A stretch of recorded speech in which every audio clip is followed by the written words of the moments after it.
Manjas. Manjas? Oh, Manjas. I barely know us. God damn it. The hard All right, I'm sigh. done. I'm out. Good choice. Um, Tony, don't talk about. We're live again. Also, congratulations, us. We made it. What am I not talking about? Don't talk about My Hero Academia because I've been dumb and I haven't watched the latest couple episodes. Okay. Yeah, I'm behind a little bit too. You last week you made it sound like you've been watching some new shit. Any new shows? God, probably, but I don't fucking remember what I wanted to talk about. I just wanted to ask, dude. I like to follow up with you. I just don't remember. It was something important, but obviously not that important. Okay. Have you been getting up to anything this week? I played a lot of video games and went to work. Okay. I'm glad you played a lot of video games. Super exciting. What the fuck? But no, I really that's it, man. Like I worked like double shifts all week, but now I was off yesterday, I'm off today, and I'm off tomorrow. Then I work the afternoon of Sunday, and then I'm off again on Monday. So I'm just like playing video games right now. Nice, dude. Nothing wrong with that. But yeah, actually, I know what I want to talk about as far as. Oh yeah, I wanted to talk about Mass Alex on Giant Bomb. Oh yeah, because I've watched all of the episodes that are out now, and it is so nice to like go back and relive Mass Effect. Yeah, through like someone who's never seen it before, right? Yeah, Alex has never played Mass Effect before, and Vinny has played Mass Effect many times and is really into the lore and all that stuff from the Mass Effect universe. Mm-hmm. So it's following, Alex's not knowing anything with Vinny, like just giving feedback and answering questions and like sometimes not answering questions. And, it's cool because I haven't looked at Mass Effect in years, So it's been a really good time kind of reliving that with them. And they're like maybe like 5 hours into Mass Effect 1 now. Cool. I've been watching a lot of that. And then like a lot of anime and shit, and it's been nice. Hella nice. Yeah, I have not watched any Mass Alex yet. I'm very very much looking forward to just like binging it when I get a moment to myself. Mm-hmm. It's just such a great idea. I feel like, is Alex digging it, or is he? Yeah, so far he's liked it. Okay, cool. He's like there. He's actually like going through all the dialogue trees with every conversation. Cool. And I'm about that. Hell yeah, dude! You got to investigate for sure. Yeah. Cool. I love it, man. I love Vinny just sherpaing anyone through a video game. Mm-hmm. And it harkens back to Metal Gear Scanlan, which is one of my favorite Giant Bomb series. So, cool, man. Scott, what about you? You get up to anything interesting this week? School starts up Monday, so Fuck school. Yeah, I agree. I mean, kids go to school. It's good. I mean, like teens, I guess. Are you looking forward to it or dreading it? a half and half. I don't have to do any of the bullshit courses anymore. Yeah, that's nice. The thing is it's I'm doing part-time work, part-time school. Mm-hmm. I just don't know how it's gonna play out yet. Yeah, that sounds really exhausting. Well, I guess we'll find out. Any like terribly timed classes? I feel like you always have one. Yes and no. On Monday night, there is a 7 p.m. to 9:40. Okay. So I gotta ship out there at night. Other than that, it's pretty normal. My day is from Tuesday to Thursday, 9:30 to 4, or 9:30 to 4 essentially. Okay, that's not too bad. No. So technically, I should beat the rush hour home. Yeah. Get home just in time. That's good. Well, how many semesters you got left? How close are we? this one and the next one. Dude. So like this time next year, you could be a graduated boy. Yep. Very exciting. Very I'm exciting. a big boy now. Justin, Yes. it's been a while. When was the last time you were on Irrational Passions podcast? I think when I was at your house. For in Extra Life? February? No, I think February, was it? Were you at my house in February? I don't know. We played Bloodborne, remember? Oh, that time? yeah, you were. That was fun. Which we still need to get back to because we still haven't beaten it. Cool, man. You fucking find me the time, dude. I have no time. I keep trying. I'm like, hey, Bloodborne. Hey, Bloodborne. No, hey, you Bloodborne. haven't like asked me about Bloodborne in like In a 6 while. months. Well, that's because my life has been going to a certain game, which I'll talk about later. Well, hold on. Let me look at the Literally. Google Doc and see if I care about this game. You do. Oh, I do. Do I care? Well, I don't give a shit about Octopath, but No, yeah, it's not that one. yeah, I figure it's that one. It's playing that here and there. Yeah. I know you've been Which is enjoying that, but oh, Nicole Humphrey in the chat, in our live chat, asked, Hi. "Hey Justin, how's the Kingdom Hearts Platinum quest going?" Very That- relevant. that- We will well, revisit yeah. that later, I guess. Yep. I got Yes, we will. I got the 2 that I wanted to get, right? Are you familiar with my quest with that? If I say no, will you be mad? No, that's fine. We'll just talk about it Okay. later. I have 2 Kingdom Hearts Platinums, the 2 that I care about. So, Nice. the I still only- need to do the one I really care about. in my opinion, the only 2 that matter, or that are I wonder what the... that are at all reasonable. But cool, man. Well, like, how's life been? Good. Works pretty much the exact same. Oh, that's right. I haven't mentioned it, but I guess I can now. So next year, You're restarting MupX. Yes. After I come back from Japan. Oh yeah, you're going to Japan. Yeah. Going to Japan for I think it's what was it, 11 days? Fuck yeah, dude. You're making the pilgrimage. Yeah, I'm so excited. And the best part about it too is I'm going through Disney. Oh, So- nice. Their whole thing is, hey, we're going to. This is a cultural experience for you. We're gonna go here, here, and here, here, and just have a good old time. Yeah, I'm so excited for that. That's pretty much why I'm not doing anything this year. One time, Tony showed me a video of this guy that lives in Japan, this British dude that lives in Japan.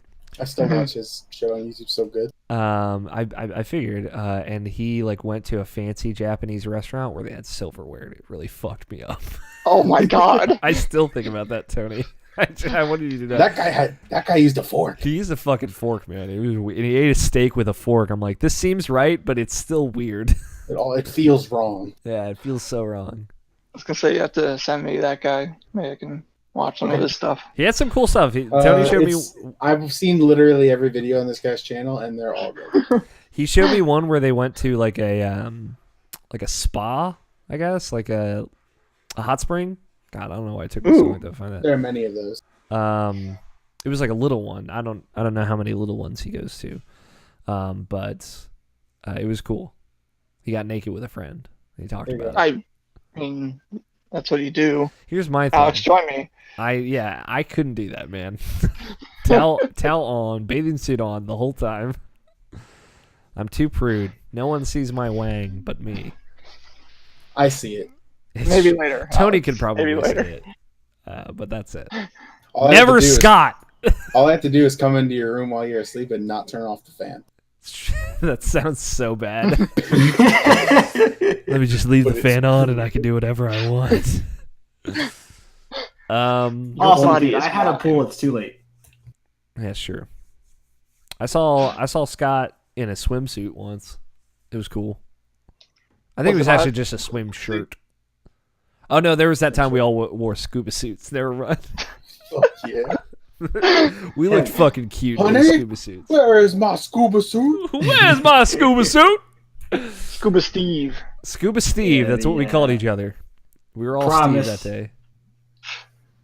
the wetsuits are even more necessary in the summertime. Yeah, dude, I You bet. can deal with 60-degree water in the winter. It's fine. Yeah. Promise. Heavy jellyfish stings, not so much. That's the summer. Yeah, dude, jellyfish stings. You kept telling me about it. I'm so glad I didn't feel a goddamn jellyfish. Just feel it slithering across. When are you going? What are the dates, Justin, for folks that want to fucking follow you to Japan? May. That's all I'm saying. I want to follow you. Yeah, let me fucking hunt you down in Japan. I mean, it would be nice though if there is anybody that is in Japan, because there is obviously free time where they're just like, all right, here's a couple hours, you go do your own thing. I hope that So- they do that. Yeah. Yeah, dude. So, if there is anybody out there, hit me up and maybe we can meet up for one of those days. Yeah, the only person I know that lived in Japan just moved to San Diego, so. Well, I guess that's how the cards then. Cool, man. I'm fucking stoked. For All you. right. Well, one last question. Yeah. Okay. Will you be able to make Extra Life this year? Yeah, no, that's He fine. just That, needs hell to yeah. fucking drive down, dude. that costs no money. Yeah. But Take you said we're gonna be able to do anything else this year. And I was like, Well, like conventions Like and stuff. Otakon, I mean, right? yeah, I didn't go to that. I am going to New York Comic Con for at least a day. That is That- very hard to avoid. Nerd. Did the Baltimore one of that already pass? Yes, I Comic-Con? think so. so. Yeah, I don't Too know. bad. I would have gone if I had known about it. Got to get some anime figurines to add to my 2 anime figurines that I already own. You know, Oh yeah, you know it. Hell yeah, dude. one a year, dude. I bought a $100 figurine last year. Got to find one this year. They got that new Doomfist figurine for Overwatch. You can get that. There's not enough anime husbando there. Yeah, it's true. No Winston. Yeah. The one true husbando. Oh, speaking of Overwatch, how about those Nike sneakers, man? Are Have there you guys seen 'em? Overwatch sneakers? What? Yes. For with Nike for like each of the characters. For each character? I don't know if it was each. I only saw a couple. Oh, these are but there was a custom-made. Mercy one. God. Oh, were they? Yeah. Because I saw the Mercy one and I'm like, I am looking at some of these. Yeah. The Tracer ones are cool too. Lucio ones. yeah, It's cute. the Lucio one's freaking colorful. Cool, man. I'm excited for you. I feel like, this has been a long time coming. Very much. Literally, as soon as I hit college, I'm like, shit, if all my money wasn't going here, I'd be visiting Japan by now. Yeah, like there are 2 places above all else I want to see in the world before I die, and one of them is Japan. The other is Ireland. Yeah, I figured I'd try and go to Japan as early as I possibly can. I don't want to be an old man trying to go over there. Yeah, dude. Experience while young. Gotta get drunk while you can. You better get fucking Yeah. smashed. At least I probably one will. night. I'm going there a day early. Okay. So you got like one night to before the really tour stuff fuck up. starts. Yeah. I want. That Are you gonna vlog it at all? Are you gonna take Um, videos? I need to learn how Instagram works, because I'll probably do stuff on there. Dude, Instagram stories, man. It's super easy. I- It's just like Snapchat. Yeah, I deleted that like the day after we did the Snapchat thing we did. Yeah, that's true. I don't remember what I did. You're like, you should download Snapchat, and I'm like, I don't want to, and you're like, do it, and I'm like, okay. Yeah, I deleted did, that shit and I like a posted- year ago too. And I posted 2 things, and they were just with me and you, and that was it. And I deleted They it were the super weekend. cute though, to be fair. Yeah. Cool, man. I didn't get up to shit this week, so I mean that's not entirely true. I mean, is that ever a bad thing though too? No, I mean I'm very much in full prep for Seattle next week. I bet. As soon as I saw that video of you being in with the the Greg.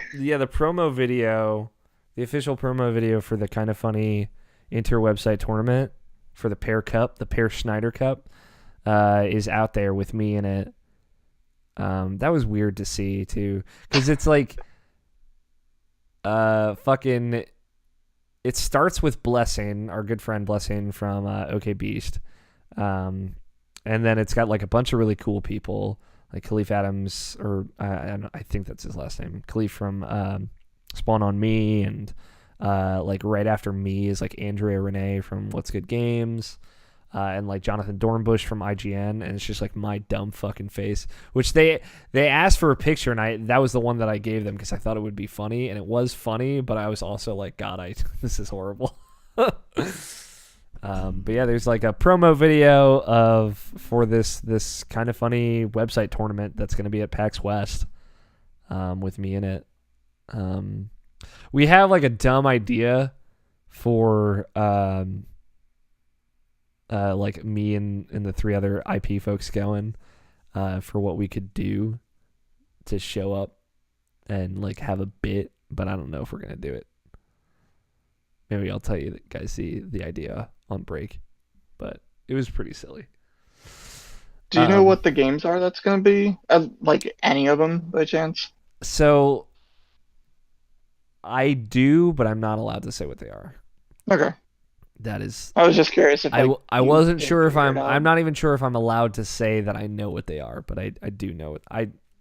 To our small bonus content audience, I feel I can share that. I know the games that we will be playing. I am not allowed to talk about them. You didn't say anything. I didn't say anything. Perfect. Now we can't get in trouble. Awesome. Exactly. Great. But yeah, I'm excited. It's gonna be very silly.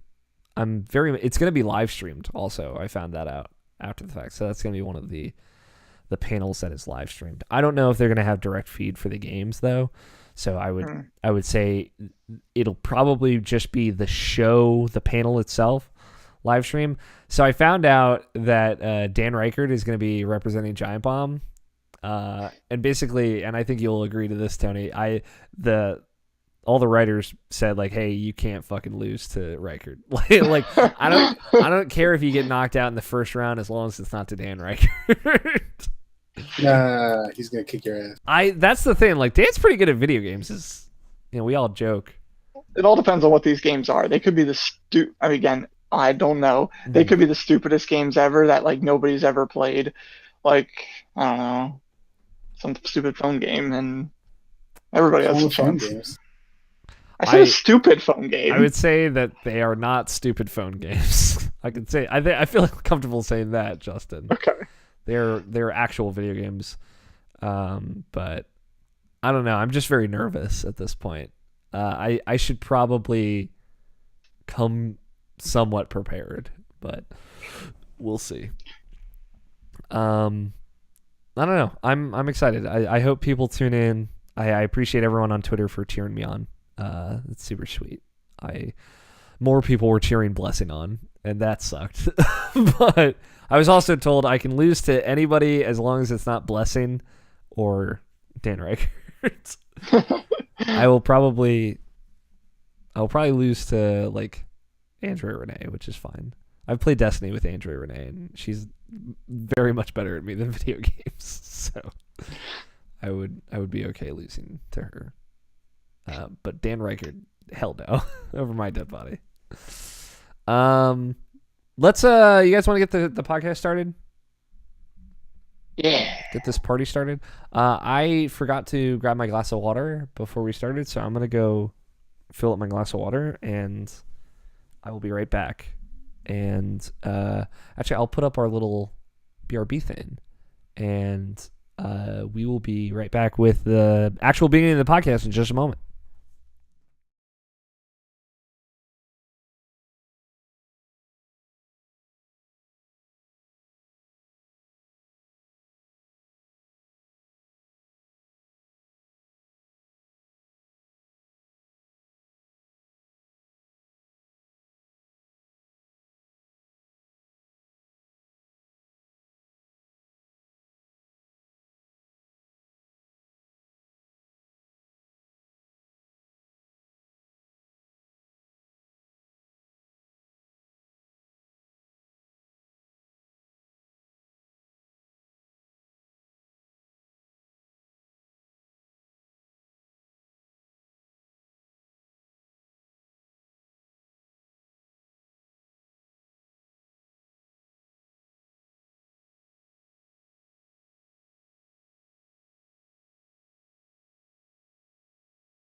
Hey, chat. Hey, everyone. We're back. We're live again. Are we live? We are. We are visible again, Justin. I'm scared.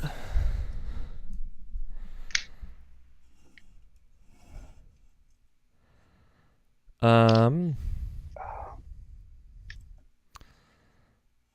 Alex Van Aken in the chat. I'm excited to see you next week, Alex. Where did Scott go? What was he getting up to? He's back there. Oh, okay, cool. I also peed when I ran upstairs. Just got home from work. Need to run out and do some pre-packs errands. Need a couple of button-ups and a new external hard drive. And hopefully some Hollow Knight. I appreciate that prep work, Alex. I should probably get some new button-ups. I think I'll stick to the old classics, the red, black, and oh god, I have a third one, but I don't remember what it is. I'm gonna bring my neckties this time. Justin, are you emotionally prepared for this podcast? I can't hear you, so maybe you muted yourself. Maybe you're not physically prepared for this podcast. I am always prepared, Alex. There we go. I am back. Hey, welcome back, Scott. All right, let's get this party started. You guys got Audacity ready?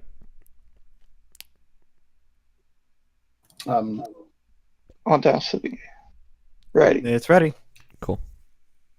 Now, Justin, I'm going to count down from 5 to 1. On 1, Is that I want you to hit record. not after one, not before one? When you hear the "wuh," that's when you can hit the record button. I usually hit it on the n. Okay, that also works. Scott said, "Alex, are you emotionally ready to play Kingdom Hearts 3 in a week?" No. I can't wait. I'm going to be playing Kingdom Hearts 3 very soon, Justin. I want you to think about that. I might be able to play it at New York Comic Con, New York. probably. I'm hoping. I kind of don't want to play it, though. Part of me wants to kind of That's save what I it. was thinking. Trust me, I was thinking the same thing. We'll see. Like, there are a lot of other things I want to play, like Resident Evil 2 and stuff. So if it ends up like Kingdom Hearts is at the bottom of the list and I don't get to it, I'm not going to be too upset about it because it's fine. I mean, I don't know if it's a news article, but did you see the Claire gameplay they posted from I haven't seen the Gamescom? gameplay yet. I heard about it. All right, let's get started. 5, 4, 3, 2, 1. I did it! The Life is Strange 2 is going to be playable as well. Interested about that. I probably See won't that play I wouldn't be able to. I wouldn't play that. I'd have to wait. Yeah, I can't get a tease of that. Yeah, it's. Scott said. Scott White says, "I need a new pair of jeans and a haircut." That's tomorrow's mission. I already got the haircut, so I could grow into it a little bit. I like that, Scott. Get that pre-packs cut. All right, let's do this. It is Friday, August 24th, 2018, and you are listening to the Irrational Passions podcast. I'm your host, Alex O'Neill, and joining me this week, we have Scott Guthier. Hello. Tony Horvath. Days you'll say me before Scott. I mean, maybe. One of these days I will, Tony. And in place of our missing host, Brian Nobishin Jackson is not here tonight. He's working. We have our good friend and guest, Justin Graffius. Hyperforce. Blue. Ready. Power up. Nobody's going to know what that is, but that's okay. Are you just saying words randomly? Nope, Okay. I am not. Justin, for people who don't know, who the hell are you? I'm just a guy on the internet. It's true. You used to matter, and now you don't. Nope. As soon as I heard about these Irrational Passions guys and being friends with them and all, it kind of all went down the gutter. It's true. It did start with a. It started with a mup and ended with a oh. Definitely with no. Justin Graffius used to be the host, my co-host on Malicious Underground Podcast X, an anime podcast on IrrationalPassions.com. Speaking of anime, Alex. That no longer exists, so we're not going to talk about anime. We talked about enough Speaking of anime in the bonus content. But we didn't talk about free. We didn't talk about Free. What's up, Justin? Tell me about this sports anime called Free. It's an anime that I've been trying to get Alex to watch for about like a billion years now, about these amazing looking guys that swim. Yeah. And yeah, he still hasn't watched it. So everybody, please, I want to bug Alex to finally watch Tony, it. you've If watched not a season. Tony, you've watched every anime ever. Have you watched Free? Yeah. Is it all right? I mean, if you like naked men. I mean, I'm okay with naked men. I know you do, so yeah, you'd like it.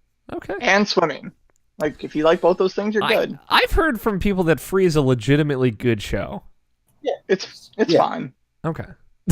It's fine. It's fine. It's no initial D, but it's fucking serviceable. Justin Graffius, also known as the Sigma Omega on Twitter and all social medias, blah, blah, blah, is going to be our friend, our guest tonight on this podcasting journey that we are about to embark on.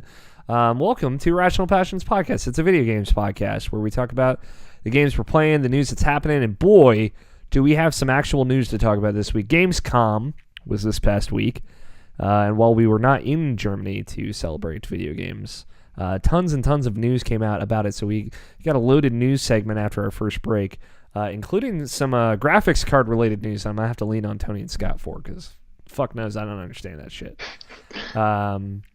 But I assume you two are up to date on generally what's going on with it. Am I over-assuming there? Sorry, up to date on what? This GTX 2080 situation.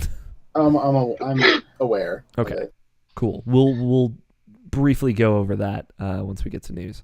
Until then, we're going to talk about some video games, and before that, a little bit of housekeeping. Irrational Passions podcast, product of IrrationalPassions.com, video games website full of tons of cool things that you should check out, including podcasts, articles, things like that, things of the ilk. A couple of things went up on the website this week. Just to kind of catch you up, we talked about it a lot last week. We had a bunch of new stuff launching that we announced on last episode's podcast, episode 390. If you missed it, you should go give it a listen. But to catch you up, we have a new show on youtube.com/irrationalpassions where you can watch, for example, the video version of this show with 30 minutes of extra off-topic bonus content. But one of those new shows on YouTube is called the Video Game Book Club, Irrational Passions Video Game Book Club, hosted and kind of spearheaded by Scott White, Professor Scott, whichever Scott you prefer to call him. It is a monthly series, or kind of monthly series, like a 3-episode-a-month series where Scott, as well as 3 other, or a group of other Irrational Passions folks, sit down and play through a game together throughout a month in 3 different segments, 3 checkpoints. This first game that we were playing is Batman Arkham Asylum. The theme of the month was first in a series because it was our first book club. So we're playing Batman Arkham Asylum, and it's myself, Scott White, George Cruz Alvarez, and Quentin Hoffman. We were all sitting and playing it. The first episode of that is out now for your viewing enjoyment. We're hoping to put it up on podcast services and things down the line as well. But yeah, we played up through the first boss fight, and we had a great time. I really like that game. It's very enjoyable, I would say. The second episode of our monthly Super Smash Bros. Ultimate podcast came up as well. Podcast Ultimate Episode 2. It's up on YouTube. It's up on the website. You should go check it out. We talked about the latest Smash Direct where they talked about all the cool stuff. What did you think of that, Justin? You like character choices and stuff? I'll take that as a yes. Justin just doesn't care. I think Justin actually froze on us. It's fine. Rip Justin. Rip Justin. Justin died. It's funnier if he actually is ignoring you, though. It would be really funny. And then George Cruz put together a second episode of the Indie Highlights. Basically, it's a video series where we highlight some indie games you might have missed. This time it included Defenders of Akron, a really cool shoot-'em-up game, Kona, which is a cool kind of wintry first-person adventure game, and Gorogoa, which is an amazing-looking puzzle game. like a perspective-based puzzle game. So those are all the kind of posts from this past week, and of course, there's a new episode of Input, one of our other podcasts, standard audio-only podcast on podcast services about video game news. They talked about some Doom stuff, some Japanese game preservation. It's more of a standard episode of the show. So go check it out. All that's on IrrationalPod.com. New big stuff I do want to kind of, we've been talking about it over the last couple of episodes. Reiterate, next week we will not be recording a normal episode of this podcast. We are going to be recording a very special Irrational Passions podcast cross OK Beast podcast episode from Seattle for PAX West. Friday night at 9 p.m. Pacific time, we're going to be sitting down with the folks from OK Beast and recording an amazing, hopefully, crossover podcast. It's going to be real dumb. We're going to be doing it from our Airbnb in Seattle. It's going to be after the first day of PAX West. We'll probably have played some games, and we're going to just talk to the OK Beast guys about some of the stuff they do, and they'll be talking about some of the stuff we do, and it'll be a great crossover event for both of us. I'm very excited about it. But yeah, we're going to be in Seattle next week. I will be there. Logan Wilkinson will be there. Scott White will be there, and Mike Burgess will be there. We're going to be at PAX covering games, playing stuff. I'm going to play Kingdom Hearts 3. I'm going to play Super Smash Bros. Ultimate. It's very exciting. And Devil May Cry 5? That's going to be there? Justin, I'm going to play Devil May Cry 5 next week. That is a video game. That is a video game. I'm trying to find out if Sekiro from Software's new game will be there. I gotta get the scoops for Tony and Scott. That'd be great. And I will be on a panel. I'm going to be on the Kind of Funny Interwebsite Tournament panel Saturday night at 7 p.m. Pacific time in the Hydra Theater. There's a promo video out there made by our good friend Roger Picorni. It's real dumb, and I'm going to lose for sure. Just not to Dan, right? Not to Dan Reichert, though, over my dead body. I'm not going to lose to Blessing either. Ideally, Blessing and I both win. Like, we just turn the tables and team up and beat everyone. But we'll see what happens. That's all the housekeeping. Let's get into some video game talk. I'm gonna kick things off this week because I got some video games. What? I know, Justin. Have you heard of video games? No, is that the podcast we're on? Yeah, we are on the podcast. It's called Video Games. Okay, I thought this was anime. Sorry, dude. Other show canceled that show. Actually, it fell apart. That hurt. That hurt. I mean, it was only entirely your fault. I'm just kidding. It was no one's fault. It was everybody's fault. It was everyone. It was both no one and everyone's fault. So a couple of things. I haven't played that much this week. I played a lot of a game that I'm trying to find out if I can talk about it. And we're going to kind of go from there. I believe I can.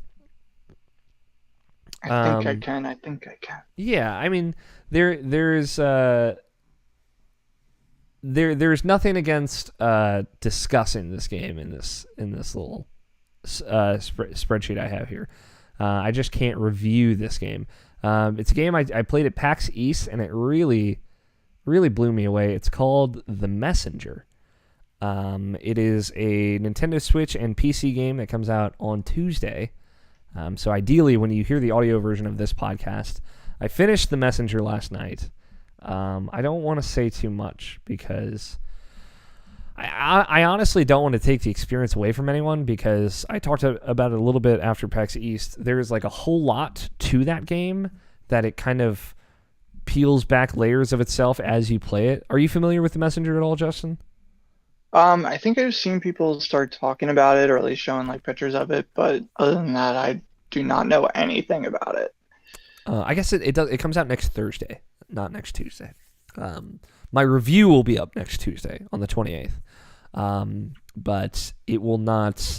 The game itself will come out on Thursday, August 30th. So I finished it last night at like 2:00 in the morning. I really like this game, and I really want. I'll say this: like if you liked Shovel Knight, which I know many of the folk here did, you should play the Messenger.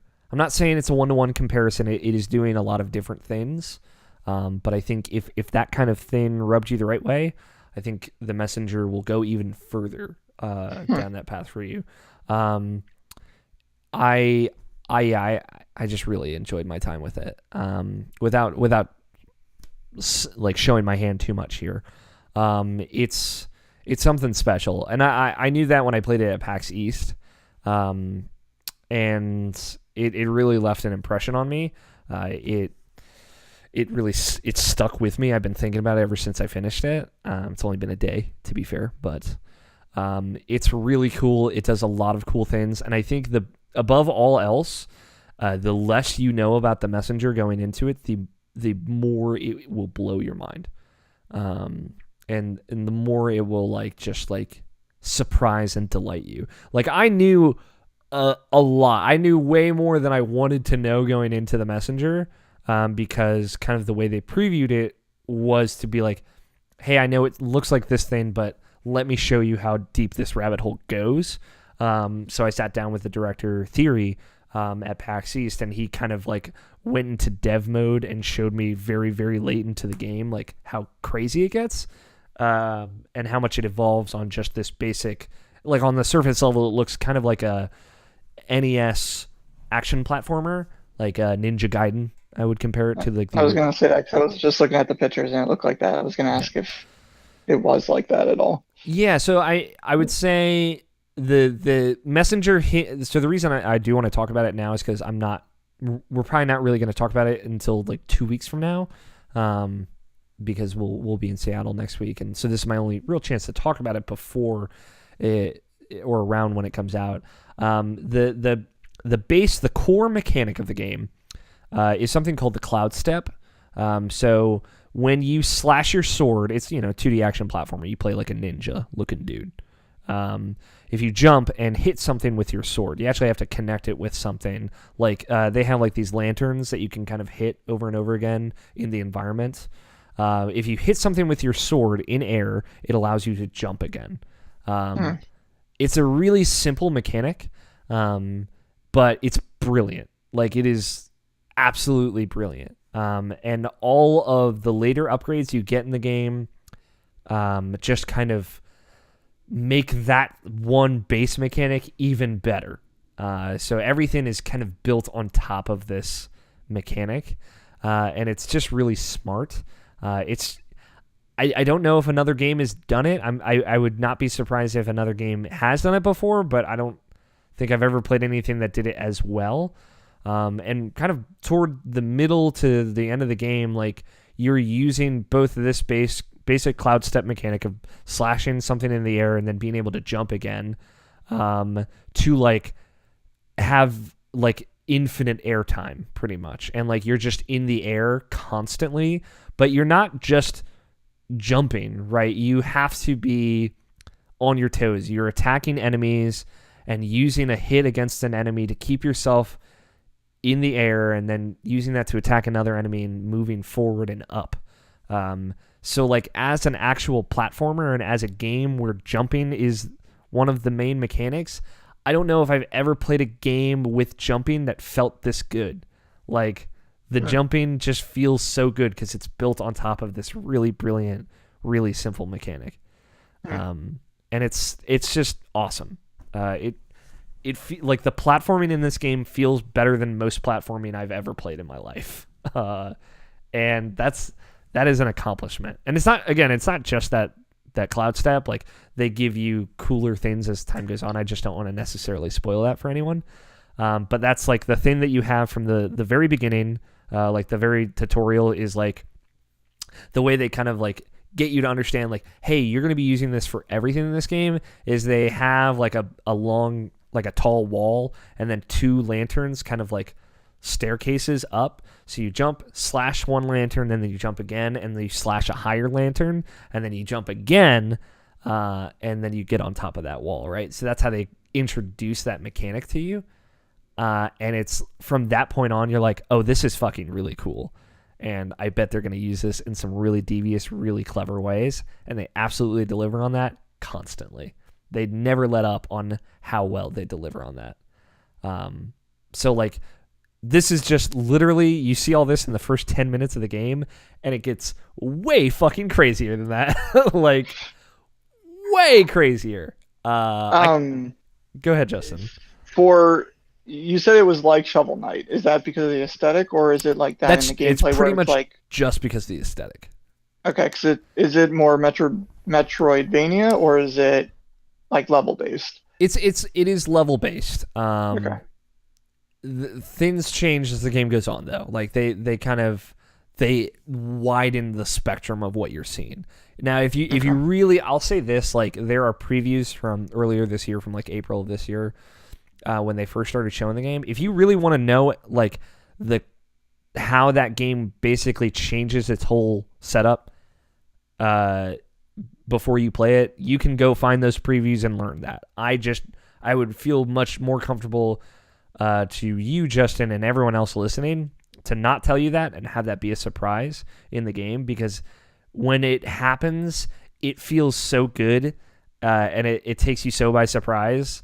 Like when I found out that like how the game changes as you play it, like the big part of the advertising is like, hey, like this is a game that changes from an 8-bit platformer to a 16-bit platformer, like aesthetically. Like that is something that they've put in the promotional material. It's in the trailer. It's really cool. But it's not just that. That's just like one very small aspect to how this game evolves as you play it. I'm not saying it like turns into like a full 3D platformer by the end. That does not happen, but it does evolve more so than just going from an 8-bit game to a 16-bit game. And the big thing like that I would say puts it above just a Shovel Knight comparison, it's not a 2-button game, you know. It's not limited to just attack and jump, right? They don't kind of put that restraint on them, where Shovel Knight does, and it commits to that. It commits to being an NES-style game. And that's totally fine for what Shovel Knight does. This is doing something different. So it's phenomenal. If anything I just said interests you at all, go buy it and play it. It will be worth it, I guarantee it. My full review will be up on Tuesday with my full kind of critical consensus of everything I liked and didn't like about it. So if I say in the very beginning of it, like the first paragraph of that game, pretty much everything I've said here of like, this is what this game does.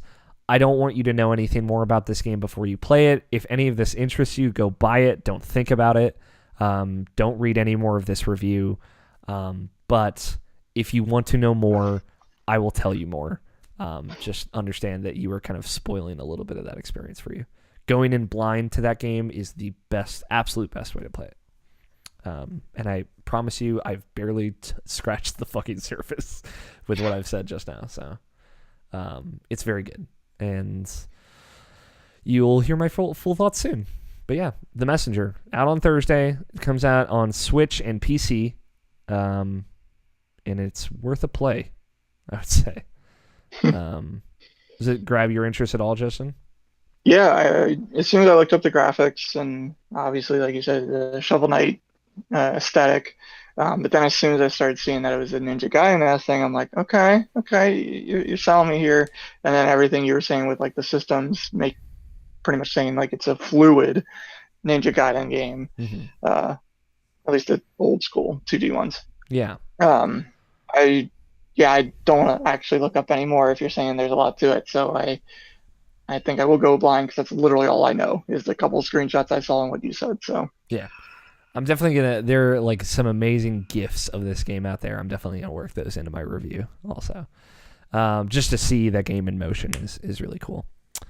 Outside of that though, like that's been predominantly my time. I did a couple other things. I played more Ys 8. Talked about it a lot last week. It's very good. Man, that game just continues to change and get weirder as you play it, though. Oh, just wait.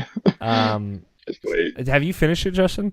Yeah, it sucks because I got it when it came out, but because I was busy playing other stuff, I didn't play it that year. But it totally would have been on my Game of the Year list. I'm gonna warn you now, and this might be a bad thing Yeah. to say, but there's multiple endings. Oh shit. It all depends on stuff you do. Um, I was happy with my ending. I didn't get the super best ending, Hmm. but I'm not probably gonna go back and try Is and get it other endings. is it dependent on like side quests?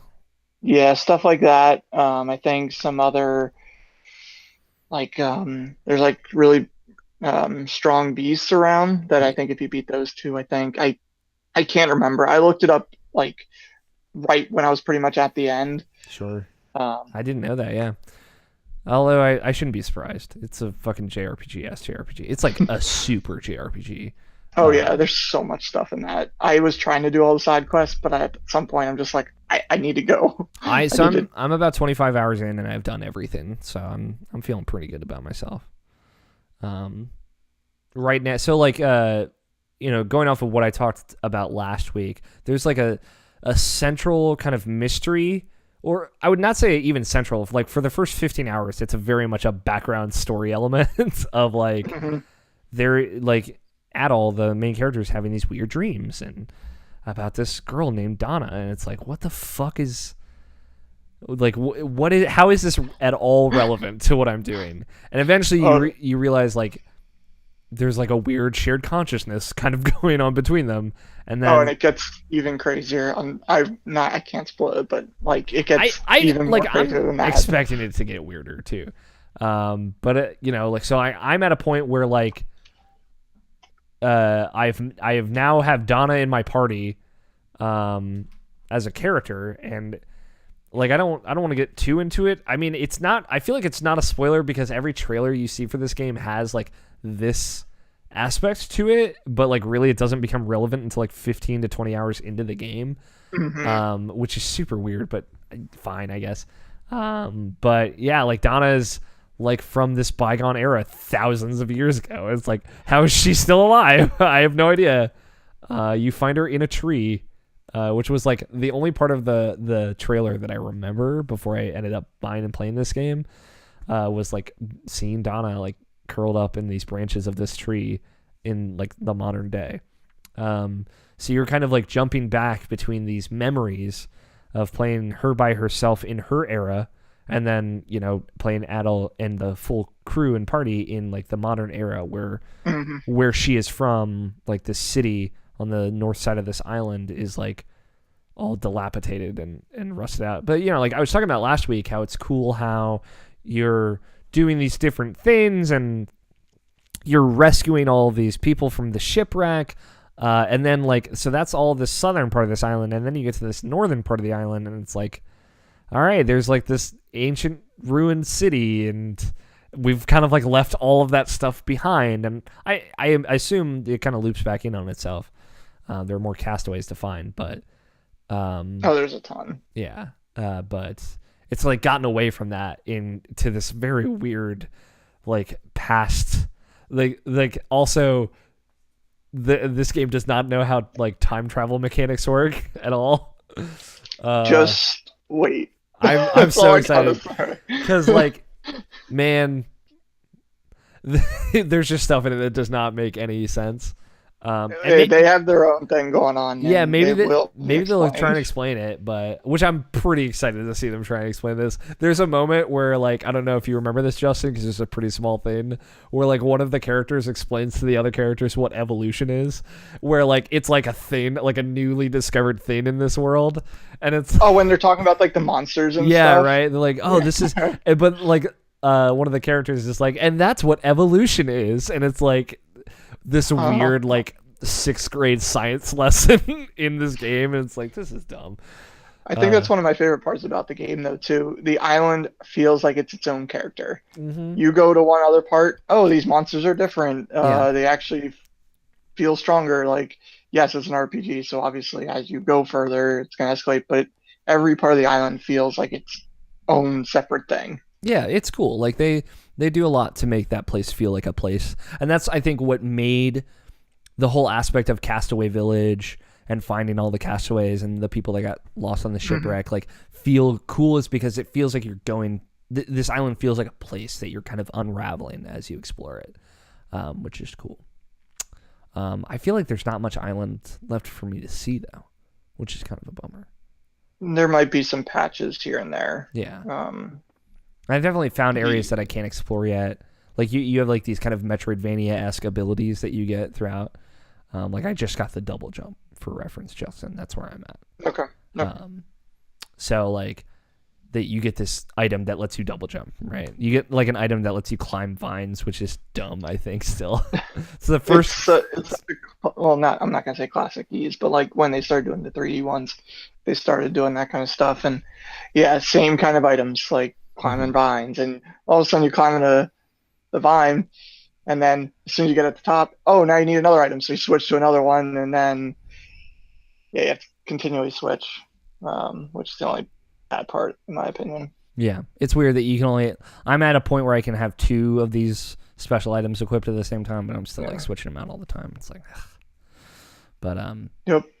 it's cool. I'm having a good time with it. Like I said, I'm like 25, 26 hours in, just having a jolly old time. The other thing I did this week, I booted up my Wii, grabbed my Wii out, pulled it out, dusted it off, and I played through the entire Subspace Emissary Super Smash Bros. Brawl Adventure Mode. Oh, that Wii. Yeah, yeah, that Wii.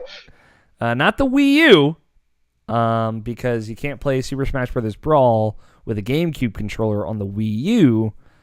I don't even know. I'm not like one of those weirdos that's attached to the GameCube controller in Smash Brothers, like everyone else in the world, I guess. But I just did it. Me and you both. But yeah, I played through all of, because it's like this prospect that there might be some kind of story adventure mode in Smash Bros. Ultimate. And I was like, man, let me just see. Everyone shits all over Subspace Emissary. Let me go back and play. I played through all 8+ hours of it. It's a very long adventure mode. I like that. I like Subspace Emissary. It was a fun little side thing. I think it is a cool thing. Like, I think it is a solid video game. It has some cool level design in it. Not a lot, it's not a lot of variation. It's a lot of corridors with like just fucking hit these dudes over and over again. But I don't know. I think it's great. I think it's super fun. It's super. It was like very much an expansion on the adventure mode, very little thing from Super Smash Bros. Melee. I think they could totally get away with just doing that again. But I really liked Subspace Emissary. I liked like the full levels and unlocking characters and building your team as you played through it, and like using stickers to give your team members like power-ups and stuff. Like they're stickers that you attach to a character's like trophy base, because all the characters are fucking trophies, and they never ever try to explain any of that, which I love. I think it's great. Like, do not try, just fucking go for it. And then so like one of the stickers is like fire attack plus 20, and then one of them's like leg attacks plus 7. It's like, hell yeah, leg attacks, get my legs up. But yeah, I don't know. I thought it was cool. I thought like in our live chats, for folks watching us live, Mike Burgess said it's very good until the final maze. I don't know. I like how they built up to the final maze. It's very long, but like they're very forgiving with that final maze, which I thought was cool. Like going through it again, like it takes like a full hour and a half, 2 hours to get through that final level. But like you can save mid-level. You can like basically reset your characters and choose from your characters at any kind of checkpoint. And there were a lot of checkpoints throughout that. And you can have up to 4 characters, and you can run around and do stuff. Like it's pretty forgiving. So that I did not remember that aspect of it as well. But yeah, I don't know. I had a good time. It was really cool. I would be totally into them trying something like that again. And I hope they do in Ultimate. Even if it, like I said, if it ends up being something a lot more simplified, like the Melee adventure mode, I think that would totally be fine. But it seems like they are doing some kind of single player in Super Smash Bros. Ultimate. So it's cool that existed, and we may never get it again. But I'm sorry, Sakurai, that the internet spoiled how Rob was like a fucking robot or whatever. Wait, Rob's a robot? Yeah, the little Rob guy. I guess he was the most upset that people spoiled that Rob was the emissary guy, was the minister. And I don't know. I wonder if you asked Sakurai about it today, what he would say, how he would feel. We should have Masahiro He'll Sakurai. say that the Ultimate Edition is going to have Subspace Emissary 2 in it. Yo, if it just straight up had Subspace Emissary 2 in it, that'd be fucking rad. That'd be funny. After all him saying those things, Yeah, I'd be curious. I'd be very surprised. Yeah, he was like, I'll never do single player games again. Y'all ruined it for everyone. Blah blah blah, whatever. But I'd just be curious to see how he felt about it now that all this time has passed. But that's really all I've been playing. That I can remember at least. I feel like I always forget one thing every week. But I don't know, it must not be that important. Scott, did you play any new video games this week? No. Into the Breach. Still playing it? Yep. Cool, man. When I was editing last week's episode, I just like sat and listened back to you just talking about Into the Breach the whole time again. It was awesome. That game sounds great. Yep. Trying to beat the game with the smoke bomb team. Nice. You want to know about smoke bombs? What do they do? Tell me about them. So last time I told you, if you push an enemy into water, they would either die or not be able to be attacked. Yeah. Okay, so smoke bombs is basically mobile water. Oh, cool. Okay, so it doesn't kill things, but it stops their actions. Okay. Any enemy in a smoke bomb tile cannot perform an action. Okay. So the problem that this solves, like off the bat, is that if you are often put into a lose-lose scenario where you push an enemy to the right, you're dealing damage to an ally. If you push it to the left, you're dealing damage to a building. And if you leave them as is, one of your mechs dies. Lose-lose scenario, as they call. So Cover them in smoke. which bullet are you biting? Mm-hmm. And a whole lot of that first team is mastering which one. Mm-hmm. Every mission, you generally have to pick between 2 or 3. Yeah, you're gonna lose something. That's out of 5 turns. Mm-hmm. So the 3 out of your 5 turns are generally very stressful. It sounds like it, especially going off what you told me last week about how long you'll think about turns. Yep. So what this team does, it relies a lot less on you pushing things to stop damage, and more on a couple of people to kill the enemies with one to stop the big threat. Yeah. Okay.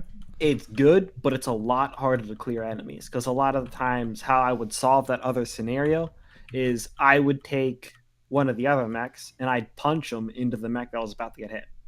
Yeah. And that would kill the thing and do 1 damage to the mech, and you'd be fine, because he would originally take 3 damage or something like that. Yeah. Lesser of 2 evils, right? Mm-hmm. And, everything would be fine. You'd go about your own way, and you'd still have 3 turns. Because keep in mind, you have 3 mechs. That's it. Okay. If you lose a mech, you have upwards of 3 enemy spawns per round. Yeah, generally you get 2 to 4 enemy spawns per round. Dealing with that with 2 mechs isn't feasible. Yeah, it sounds tough. It's just not. So you can't let your mechs die. Gotcha. So smoke grenades are the answer, I guess. Well, for this team, well, that's the problem they solve. Now the issue is that smoke grenades don't do damage. They inadvertently can cause damage when you have other abilities that you can get later on. But by themselves, all they do is they stop enemies' attacks. So now the enemy buildup is a lot harder to deal with, and it's that much more important to go and make sure that you're blocking enemy tile spawns. Yeah. Have you had any success with your smoke grenade team yet? I keep trying to go through all the way, and what ends up happening is you'll be at varying. Well, the power scales island to island, and you'll be at varying power levels from island to island based on your luck. Yeah. The key to this is to know when you have enough power to go ahead and do the ending island, or when you have to try and continue. Yeah. Okay. That's a call I could not make as I am less familiar with it. So that's cool to hear. Here's another thing. Mm-hmm. I don't think I talked about that final island yet. No, you just mentioned it. I mentioned it. Okay, so the final island's great. You know how FTL had the big flagship? Yeah. And you had to fight it 3 times? Yeah. And it sucked. Each and every time, more and more. You know what it really sucked? When? That first time you beat the first level. Yeah. Because you were like, oh, I did it. And then it's like, no, it's like 2 more forms. No, you didn't. Man. Yeah. Guess what? They do that again, don't they? They do that again. God damn it. And it's the story behind this one is this last island is the Vex home base. Okay. And you're wrecking the shit out of it. But guess what you have to do? Probably like if it's an insect you gotta protect buildings again. Oh god damn it. There's an insect. Is there like a Vex queen? There. No. Okay. I know what you're thinking. Yeah. So the answer is no. Okay. But there's a boss every round, and you got to deal with a couple of those in here. God damn it. Every island at the end of the thing, a boss attacks your HQ, and they're a good chunk of the time you push the boss out of the way and deal with the ads. Got it. And you don't get to kill the boss. There's multiple. Of course there are. I'm not surprised. Yeah, and you'll have to deal with multiple in the same turn. Man, that sounds hectic. So, yeah. That's how I know just how bad losing a mech is. Yeah. Because on the turn before it was the last turn, one of my mechs died. And it was about to be game over. If I had to take one more turn, I would have lost. Yeah. Damn. Because nothing about the game is about killing all the Vec. Yeah. Everything about the game is objectives. So there will always be more Vec next round. Gotcha. So if you do not complete the if you are not paying attention to the objectives, you will lose. So it's more like would you say it's more like about crowd control? And it's so for the final mission, it's you don't lose for the objectives for the islands, but for the final mission, you have to complete it. That is the condition to win. Yeah. That still sounds intense. So it's not like you can go ahead and barely scrape by if things go bad. Gotcha. If things go badly, that's it. That's game over. Yikes. Okay. I mean, the stakes are there. It's appropriate stakes, right? Yeah. Cool. Worry not. So long as not all of your mechs are dead and you failed the mission, one of them's coming back with you for next time. It's true. Yeah, the one whole of the time pilots is coming back with you next time. That's still really cool. I gotta make some time to see that at some point. Yep. Anything else? The game's got you written all over it. Yeah, I think I would dig it. Anything else you've been playing? No. Cool. That's it. Tony, what about you? I would rather not talk about my games this week. Why did you play too many anime games? No, I didn't play enough anime games. He played Gal Or I too. played the game that is the most anime. Is it this fucking phone game you're still playing? No. Okay. No. What'd you play? I might have been convinced by some friends to join the Battle for Azeroth. Oh my god, Oh Tony. God. And I know we talked about this. We talked about this like 12 times. Well, You're like, how do fuck I that say game. how do I say no when I don't even have to buy it? Listen. I get it. You didn't have to spend fucking $40 or whatever, but you were 50? All right. You were on a high horse over here talking Oh, shit. trust me, dude. Like I've had conversations about this with a lot of people throughout the week. Uh-huh. And I love hating WoW. I do. But you love it also. But like when WoW is good, it's the best MMO out. I know. You say this every time. And like, and it hasn't been that way in the past. Like Legion was kind of shit after you finished the questing the first time. But it was the one before. There wasn't a lot to do. This podcast's been going on for 8 years. Warlords was all right. I could go back in the catalog. yeah, Warlords was all right. Like that was the one that I spent like the most time. Yeah, I remember that. That was the one you liked a lot. Yeah. And I don't know, like Warlords of Draenor was good. Battle for Azeroth is probably the best expansion that they've put out so far. Really? And obviously this could change since Warlords of Draenor? Frozen Throne. Okay. Since Frozen Throne. Is that Wrath of the Lich King? Yeah. Okay. It's a lot of fun.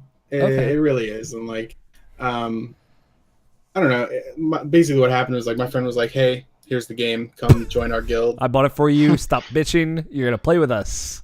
Yeah, and I don't know. Like it would be disrespectful to say no, right? So no, I mean, here's the thing. At the end of the day, we joke and whatnot, but if you're having fun with it, like that's the most important thing to me. Yeah. So I made a character, and the problem is they're all playing on Alliance, and I've never done that. Yeah, you are a horde man to the core. Yeah, I have like 12 level 110 horde characters on the server. Oh, tell them the grosser part.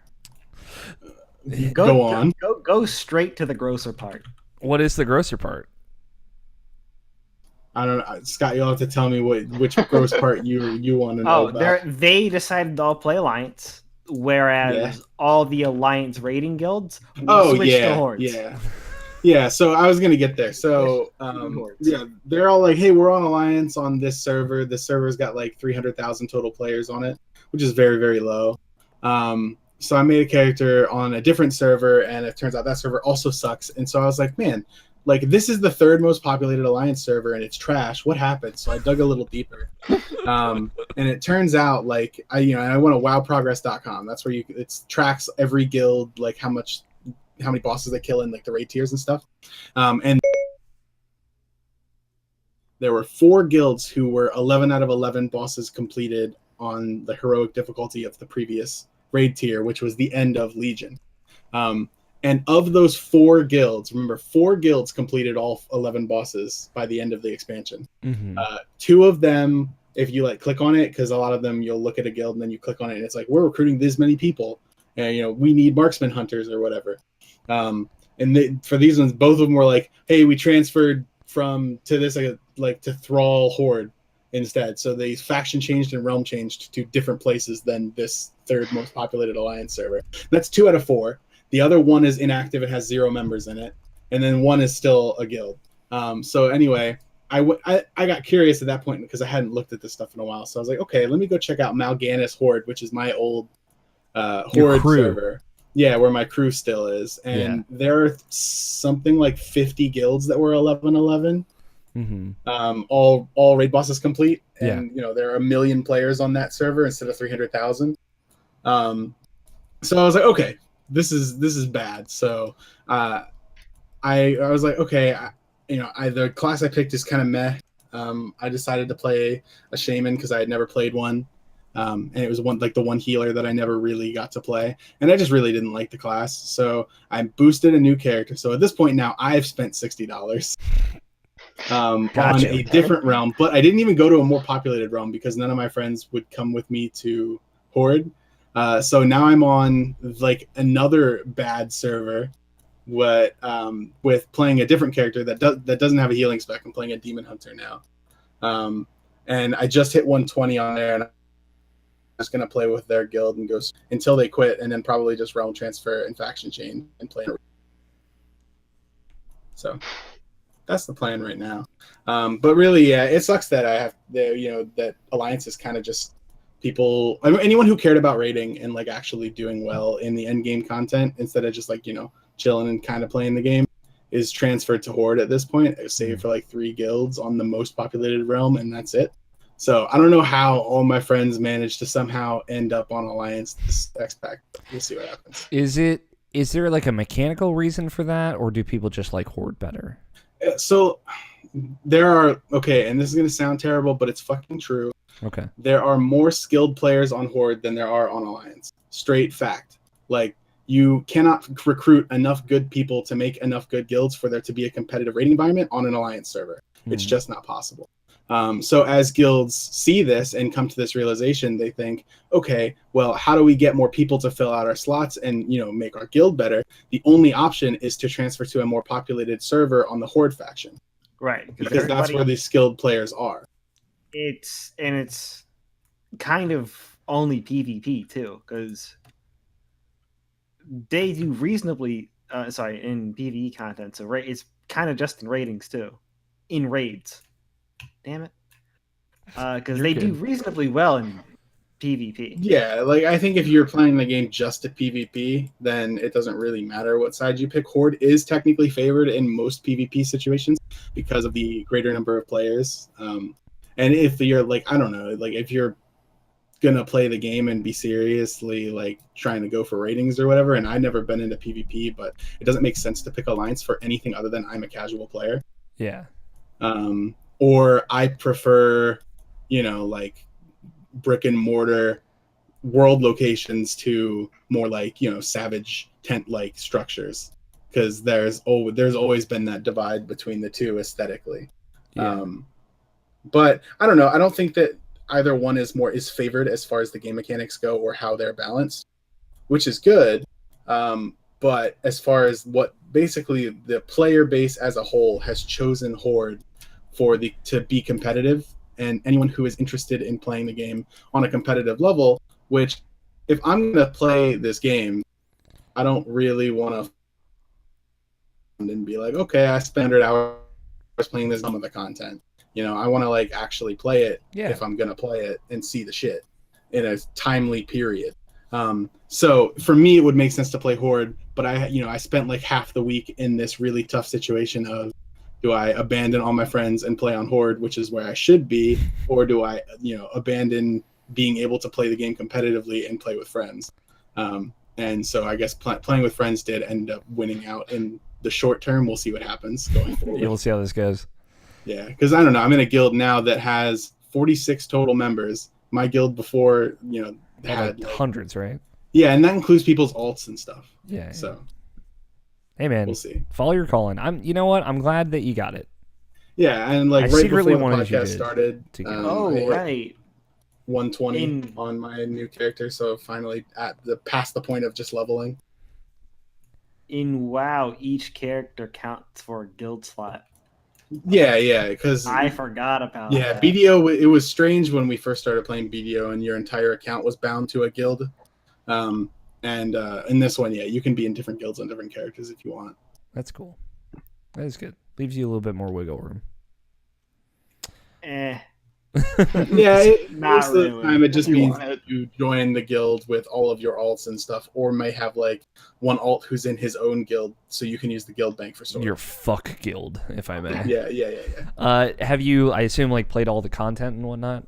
I've been through all of the major story points. Mm-hmm. Obviously, the way that they pace WoW is like, the quest line will get you to a kind of a tipping point in the story in each of the regions, and then the dungeon kind of resolves that tipping point, and then all of that leads up to the first raid, which to not go too into what is happening in WoW right now. The Horde and Alliance are at war over this. Okay, Big Demon Dude shows up, stabs the entire world with a sword. Nice. That's the first thing that happens. That's nice. He must be really big. It's a massively gigantic sword. Like the first thing you do in the expansion is go and check out that sword. Yeah. And so then when that happens, it causes this like mineral called azurite to show up all over the world, which is like this massively powerful mineral. So obviously the Alliance and Horde, which are already at a boiling point with each other because of the previous expansion, but only worked together because they had to defeat this greater evil. They just break out into war basically. Mm-hmm. So the two factions are again, Warcraft 2 style, at war with each other. And then they each like, okay, we gotta get allies together to beat the enemy faction. So each one has kind of a lore based faction that they go to recruit basically. Tony, real quick. This is a big fucking sword. I'm looking at a picture of It's it right real now. big. It's a big fucking sword. You were not fucking with me. Yeah, the sword is like is like a sizable percentage. It's like the size of a city. As the planet. Yeah, it's nuts. It's like as big as the Citadel. Yeah. If the Citadel was a sword. Anyway, so yeah, that they're at war, and then there's stuff going on between them. So I'm not sure what's going to happen in the first raid because I'm not following it super closely. But And there are 11 raids? No. So there are a couple of them, but the 11 that you're probably thinking of, that I was talking about, like last tier, people killed X out of 11. Yeah. That means in the last raid of the previous expansion, there were 11 total bosses. Okay. And to kill, if you each killing one of them is, the first time killing a boss is kind of a big deal because you figured out how to beat it basically. Yeah.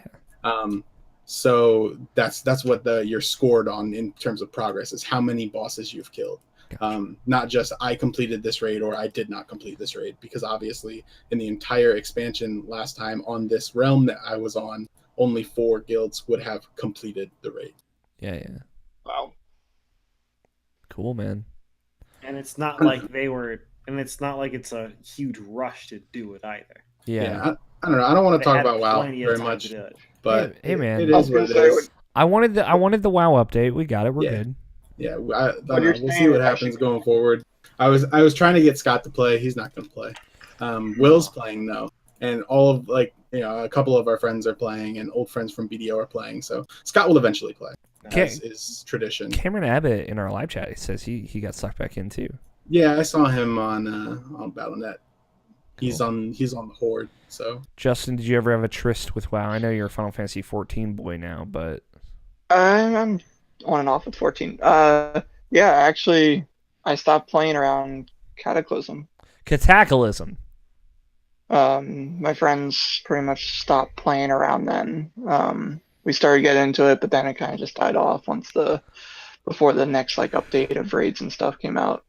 But no, I had a good time. I really enjoyed Wrath of the Lich King, and just every time I tried to get back in, it just could not do it. That's fair. Well, is that all you've really been playing, Tony? I played that. I think that's pretty much the long and short. Hey, but Tony, this is a safe place. You can talk about WoW all you want. Oh, I will tell you this. Okay. If we get the IP team, join Alliance, and Raid, at the very least normals, I'm in. Hey, congratulations, Scott. That'll never fucking happen. No, I was gonna say you said Alliance, so over my dead fucking body. It doesn't have to be all of us. Okay. It's enough to bring enough IP people between us and the small guild we have to make like a 30-man team. That's a lot of people. That's a lot of people, though. That's a lot of people. We could hop in the That's IP Discord, start recruiting folks. It would be funny if we get to 29 and it's like, Alex, come on. And, a lot of it was also for me, like Brad Shoemaker started playing it. So he got sucked back in. Wow. And he was having a good time. So if Brad is impressed with the game, then I do value his opinion. So I was like, okay, there's probably something there. And yeah, it is really good. And Brad's been out of the game for a while too. Since the first expansion. Yeah, since Crucible or whatever. The Burning Crusade. Burning Crusade, thank you. Yeah, so I think that honestly, the way that this expansion is paced and the way that it is set up, and the kind of appeal that it brings back towards the Warcraft 2 times rather than space magic, which has been for the past couple expansions. Makes it a really good time, like if you've never played, or if you wanted, you played forever ago but wanted to kind of like wait for the magic to come back before you played it again. Yeah. This expansion is a good one, and I think that going through the campaign, at least for the Alliance side, because they're completely different on each faction, you're not even in the same zones for the entire time you're leveling as the other faction. At least on the Alliance side, it does deliver very well on the the expectation of a more classic WoW experience. So Gotcha. Cool. It's good to hear. That is good to hear. All right, Justin. We've rounded. All right, Alex. We've come around the bend. Back to you. I don't listen, Justin. You tend to talk about video games for a very long time, and I love it. I'll try. I just want you to keep it tight. Give me a tight 10 on this. Okay. Well, that's about like all the games. It's 10 games. Oh my god. No. What you been so playing? Octopath Traveler. Is it bad that I've only been playing it maybe about 30 minutes, an hour every once in a while, but it's already like going to be on my Game of the Year list. I only got like 5 of the people. I mean, like it's left an impression on you then. Yeah, it's great. Like I love listening to music. The graphics are great. I love that style. Take that, George especially Cruz. Wherever the fuck you are, yeah, you hater. George. It's because I'm going around in a circle because they're kind of all in that kind of pattern. If you want to go that way to get all the characters, I got a character Tressa. She's a merchant. Mm-hmm. Once I got to that area, it's like a seaside harbor-esque area, like the glistening of the water in the background. I was just at all. Like it's such a beautiful game. It's very pretty. I like it a lot. The sand glittering as you start walking by. Who'd you start with? Yeah, Who's your starting character? It was Alphen. Okay, he's like the apothecary. He's very cute, right? I guess you could, sure. I feel like That's what you're everybody into. talks about how Alphen is cute. Maybe I'm thinking of somebody else. Let me look. I'll look up a picture. You might. I don't know. I really have actually kind of tuned a lot of people out on what, like, when they talk about the game, because I kind of want to get through it myself and see everything. Everybody's got their favorite character, is all I'm saying. Yeah, right now, at least of the 5 I've seen, Primrose and Tressa are my favorite. Female characters. What a really surprise, Justin. I know, weird. But the only the 2 male characters I have seen were Ulbrich, which is the warrior guy, and Alphen. So not really. Their stories are not great. Alphen seems very cute. I'll say this. Okay. In my personal, I'm looking at the pictures now, and I would say, yeah, he's got like a little ponytail. He's got a straw sticking out of his mouth. He seems pretty cute. But yeah, just playing through that slowly but surely, but loving every time I play it. Like, I don't want to get sucked in too hard because that sounded bad. Anyways, to me, it's a great game to just play in bursts. Like, play for an hour or 2, and then just put it down. Grind, see some character story, and just keep going. Would you say you're winding and grinding? Let's go with that. Okay. Other than that, Mega Man X Legacy Collection. I played through 1 and 2. I'm working my way through 3. That's pretty much all I want to say about that. I never beat X before. I probably should feel embarrassed about that. I never beat the first one. I always get to Sigma and just get annihilated. So it was good finally playing through, getting that. Trying to get all the items and secret stuff too, like the heart pieces, energy tanks, the shuriken, and all that stuff. So been having a good time with those. Have you played any of like the X2 collection, the second collection? I booted it up just to kind of like look at it. Back in the day, I did beat, like, not 100% or anything, 4, 5, 6, and 8. I'm probably one of the only people that are like, I kind of want to I can't wait to actually get to 7 just to see how it is. Yeah. I know it's going to be bad. Nobishin is not impressed with that second collection of games. I know a lot of people don't like 6, and I know, like, going back in my memory banks, I didn't have any problem with it, but maybe it's because I was just like, all right, beat the boss, beat the final Sigma stuff, and that was it. I didn't really have any problems with it. I thought some levels were cool, but again, that might change when I get to it. His big takeaway, from what I understand, was the level design in 6 was very poor. And yes, I can't remember. I can't even remember the bosses. It's like, more of a specific. They're all intertwining anymore. Something to look out for when you play it again. Yep. Once I get there, I'll probably chime in somewhere. It's nice playing 1, 2, and 3 though. Mm-hmm. When I played 2, and 3 back in the day, I could barely beat the first boss with just a buster, so I didn't get very far in either of them. But I've been enjoying it. I think X2 is great. I do agree with most people with that. So yeah, it's fun to play those through again, or at least ones I haven't, or can't wait to get to the other ones. Hell yeah. But the big one is Kingdom Hearts, and I had in parentheses in general, because literally in general, release date for Kingdom Hearts 3, I'm like, man, you know what I should do? I should 100% all the Kingdom Hearts games on PS4, and now, here I am. By 100%, what do you mean? Trophies for the most part, like, and the problem with Kingdom Hearts 1 is there's no, like, the Jiminy's Journal doesn't, like, keep track of, like, the treasure chests and stuff. Yeah. So really, Kingdom Hearts 1, I did everything but get the treasure chests. You just have to get a certain amount of treasure chests, so you don't have to get all of them.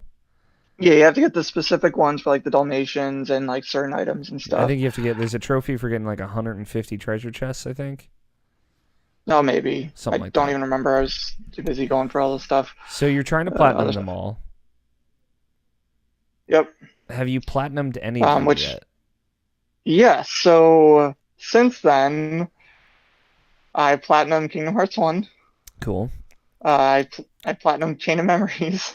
Jesus. Dude. So bad. Dude. Arduous. Yeah, you're telling me. Going after those enemy cards sucked. Isn't there one where you have to, like, make, like, 1,000 rooms or whatever? 300. Okay. But that was the last trophy I got, so that shows how much I didn't use rooms, but I did so much grinding, I was surprised I didn't get it before getting level 99 for both characters. Ugh. For Riku, too? Yep. Ugh. Riku was actually not that bad. Because he levels up faster, right? Not that, but you don't have to worry about, like, deck customization, so it's pretty much just... And plus, his attack actually goes up, whereas Sora's doesn't. You have to put different Keyblades in to adjust to that. Yikes.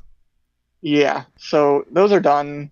I watched 358, which you have to, because if you don't watch that, you won't be able to get some enemy cards. Yes. So for all those people that want to do it, I don't suggest it. But if you want to, you have to watch that first, which gets, like, the rest of the organization members as well as some other Keyblades.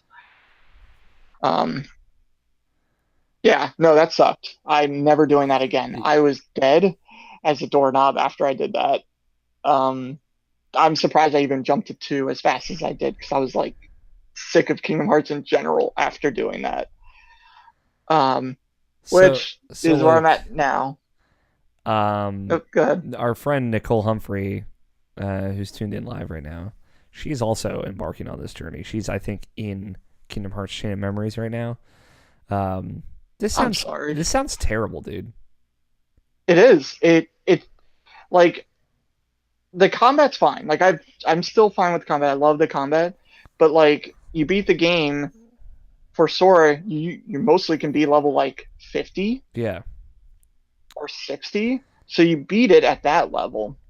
Now you have to grind to get to the level 99 trophy. And by hoping, you would try to do that while getting all the enemy cards and stuff, and getting all the room treasures and stuff like that. Not for me, because you'll get the most experience from the last level, which is Castle Oblivion. Yeah. So you're going back to old stages trying to get that stuff, and you're not getting any experience while fighting, trying to get the enemy cards, which also sucks because if you don't know, to get an enemy card, you have to kill that specific enemy last. So if it's somebody you freaking hate fighting, like the Like fat all of body, the fat, last enemies in that game. yeah, like the invisibles and stuff like that. Bodies was the one that gave me the most problem because, well, the card system works where they attack when they use a card. Well, for the fat bodies, once you get them down to just them, all of a sudden they're popping up enemy cards left and right, so they keep facing you. Ugh. And every time you try and run around them, up card, and they're facing you again. I'm like, God damn it, stop. But yeah, that sucked. Yeah.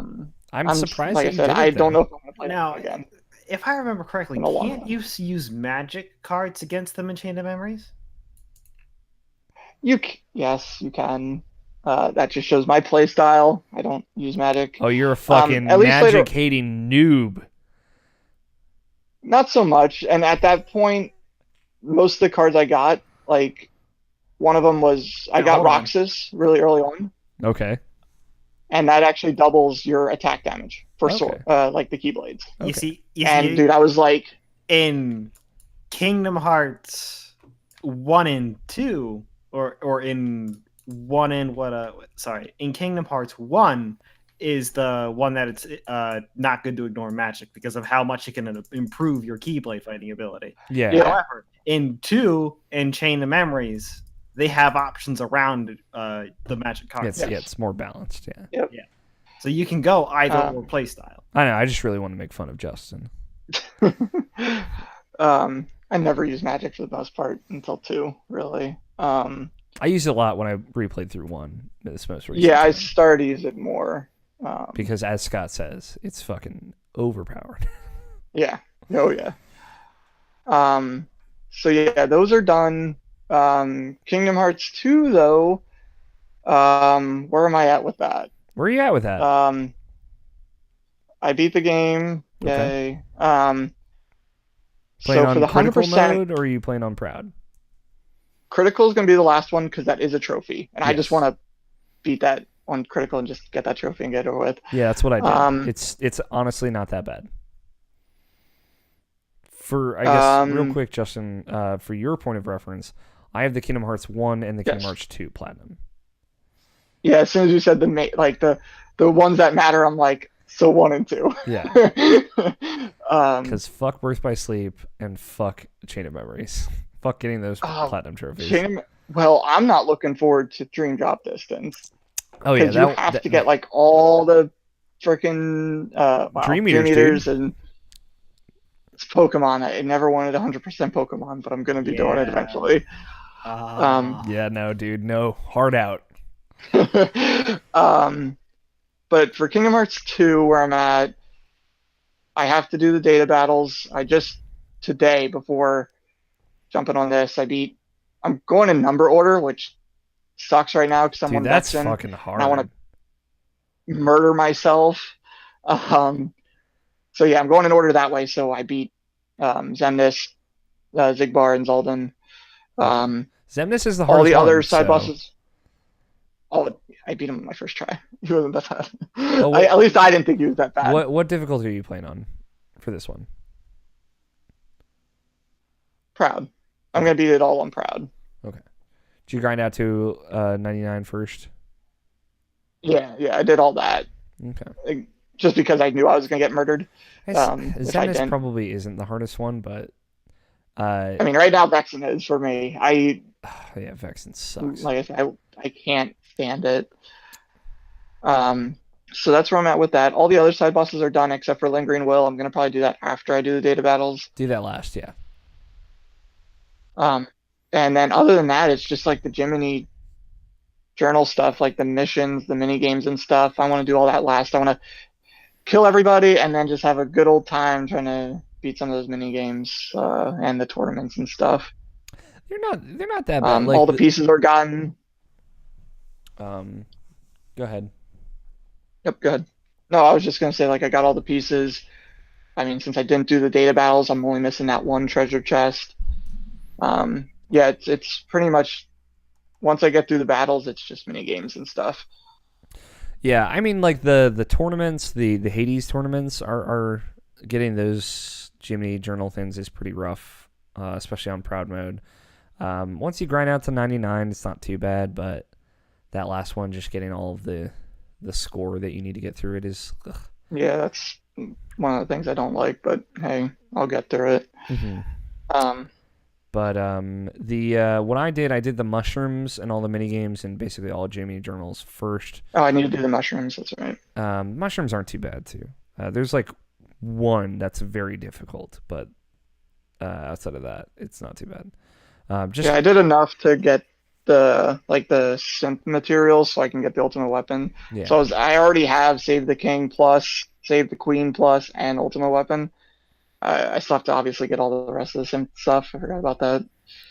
I don't look forward to doing that either. Yeah, it's and the data battles I did second, and then the Lingering Will I did last. Lingering Will, like, it's like 2 hours for me to kind of learn that fight. You watched me when I streamed it originally.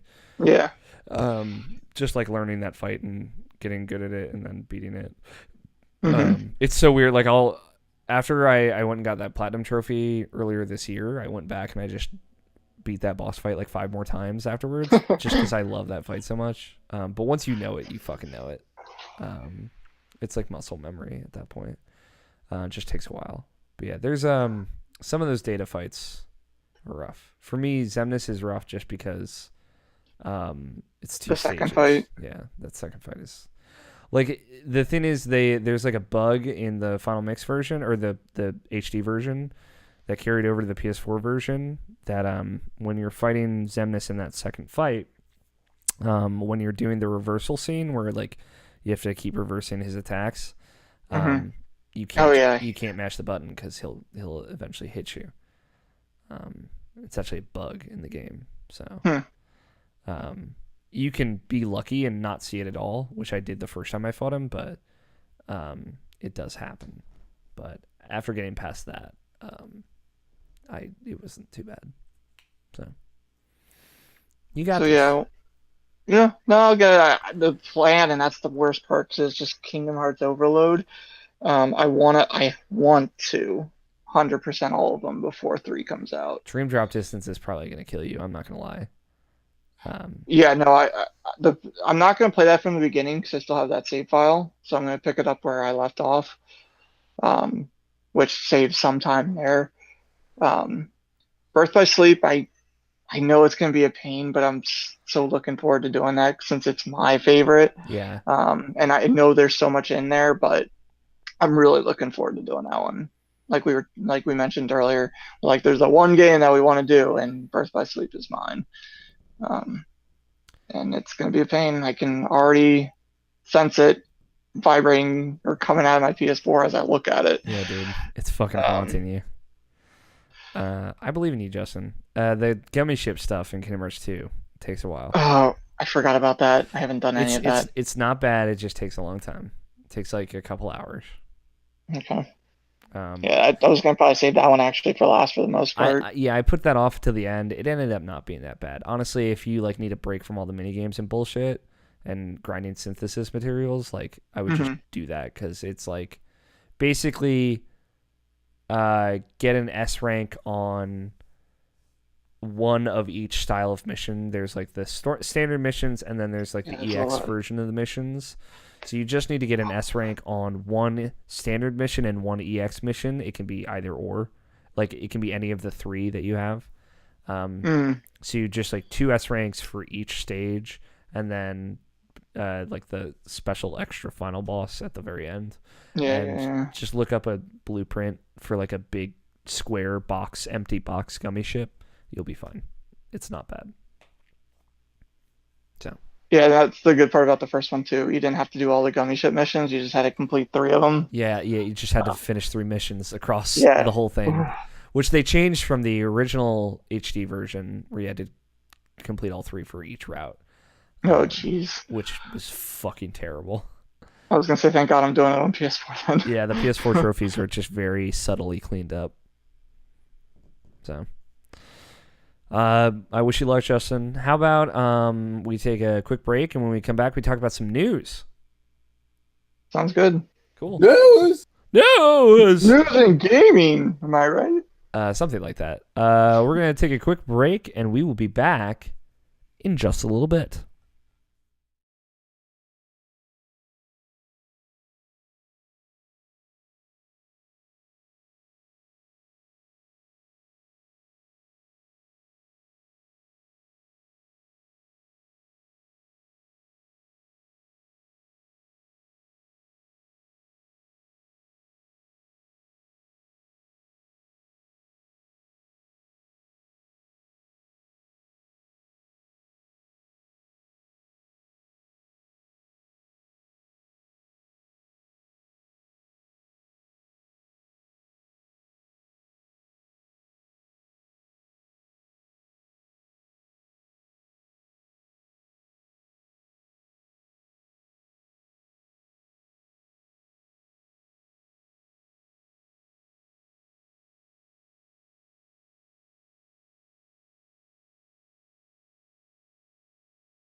Welcome back, everyone. It's time for our next segment. News in gaming. Let's talk about some news. A lot of news happened this week. I kind of distilled some of it down to some quick hits, like some release dates and whatnot. But we got July's NPDs. I'm very excited about. We've got new games announced. Basically, Gamescom this past week, and in addition to Gamescom, a bunch of stuff happened. That's pretty exciting. First thing I wanted to kind of talk about that Scott and Tony might know a little bit more about than me. NVIDIA unveiled their new graphics cards. Mm-hmm. So the previous generation graphics cards that they unveiled, was that last year or 2 years ago? That was 2 years ago. 2 years ago was the 1080 and the 1070.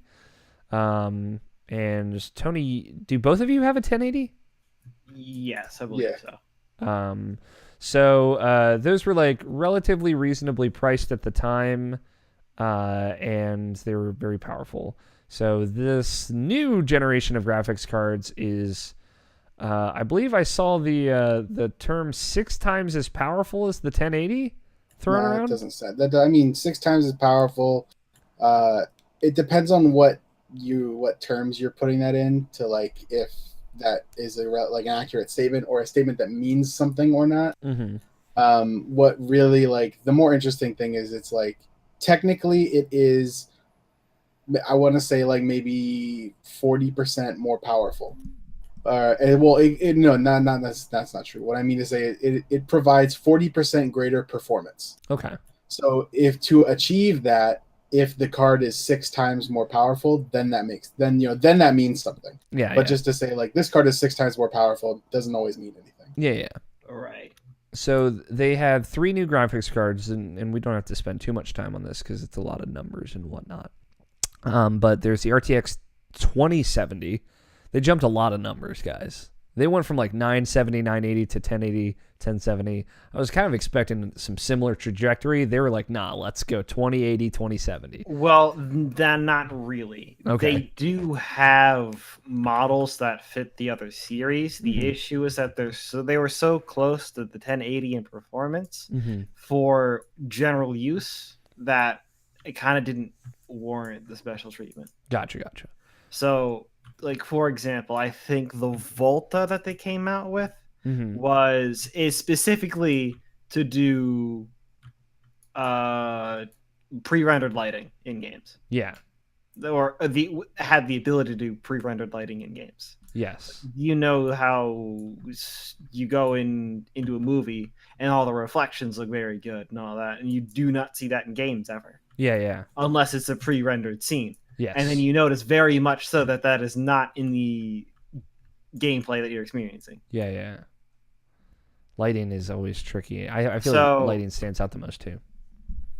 So what this graphics card does is it's basically just has hardware in it that allows it to do that mostly in real time. That's cool.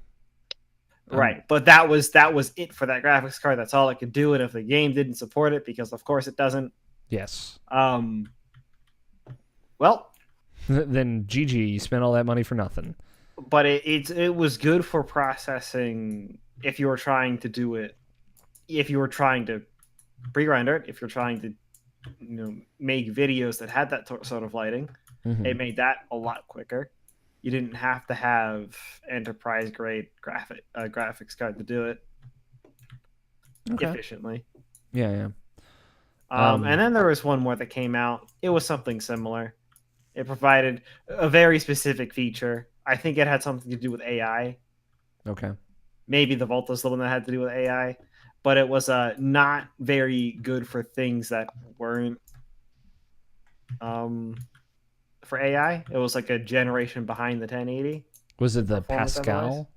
No, Pascal is 1080. Okay. I'm just some of the other things mentioned in this article I'm reading. So yeah, that's kind of why you see that skip there. I'm pretty sure. Okay. The 3 new models are the GeForce RTX 2070, which was going to start at $500, the 2080, which is going to start at $700, and then the 2080 Ti, which will start at $1,000. So the standard NVIDIA model, got it. Yes, right. And all of these are going to launch on September 20th. Yeah, they mentioned the cards will use the new Turing GPU architecture, which is cool. I like the name Turing. Sounds a lot like Turian. Yeah, That's what I was thinking. very much like Turing. He's got tests. calibrations to do, all right? Yeah, dude, let me tell you about the calibrating of these graphics cards. They're very expensive, but they seem very powerful. I think, well, the use case for them, right, is for HDR. If you don't have like a 4K display, if you're just in standard HD, you're not going to get even really a noticeable performance increase by using these cards in almost all situations. So it kind of, if you are in the space where you have you have 4K displays, you are gaming in high, in UHD in 4K or 8K resolutions, then you may, and obviously if you're doing that, you have a lot of extra spending money and disposable income. Then this is a product probably for you. If I think a 1080 is still, or a 1070 or 1060 are still the better buy-in if you want like value, a cutting edge, yes, value and just general use case. Like there's no point to buying something if you're not going to use it for what it's made for, at least in my opinion. Right. Or you want to mine Bitcoin very hard. It's a lot of games still don't really push the 1080. Yeah.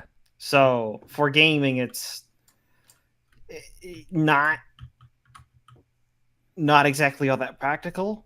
Okay. Because even a game, well, we were talking about this with my brother Will a little bit ago, but it's older games that you think would assume would run very, very well on better cards end up getting bottlenecked because they're not coded to run that well. Yeah.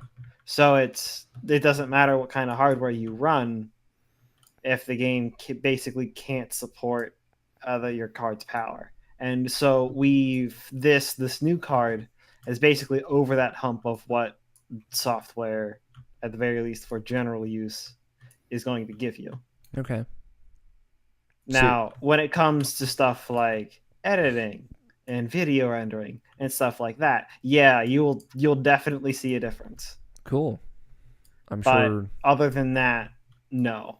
And you should not buy in if you're going for gaming. You should especially not buy in for gaming because the Bitcoin bandwagon is losing a whole lot of people. Yeah. So the prices are finally coming down on older models. That's good to hear. Cool. Yeah, that's good to know. I'm glad that we had this informative segment. Cool. I'm glad. Good to hear that you guys are still happy with your graphics cards.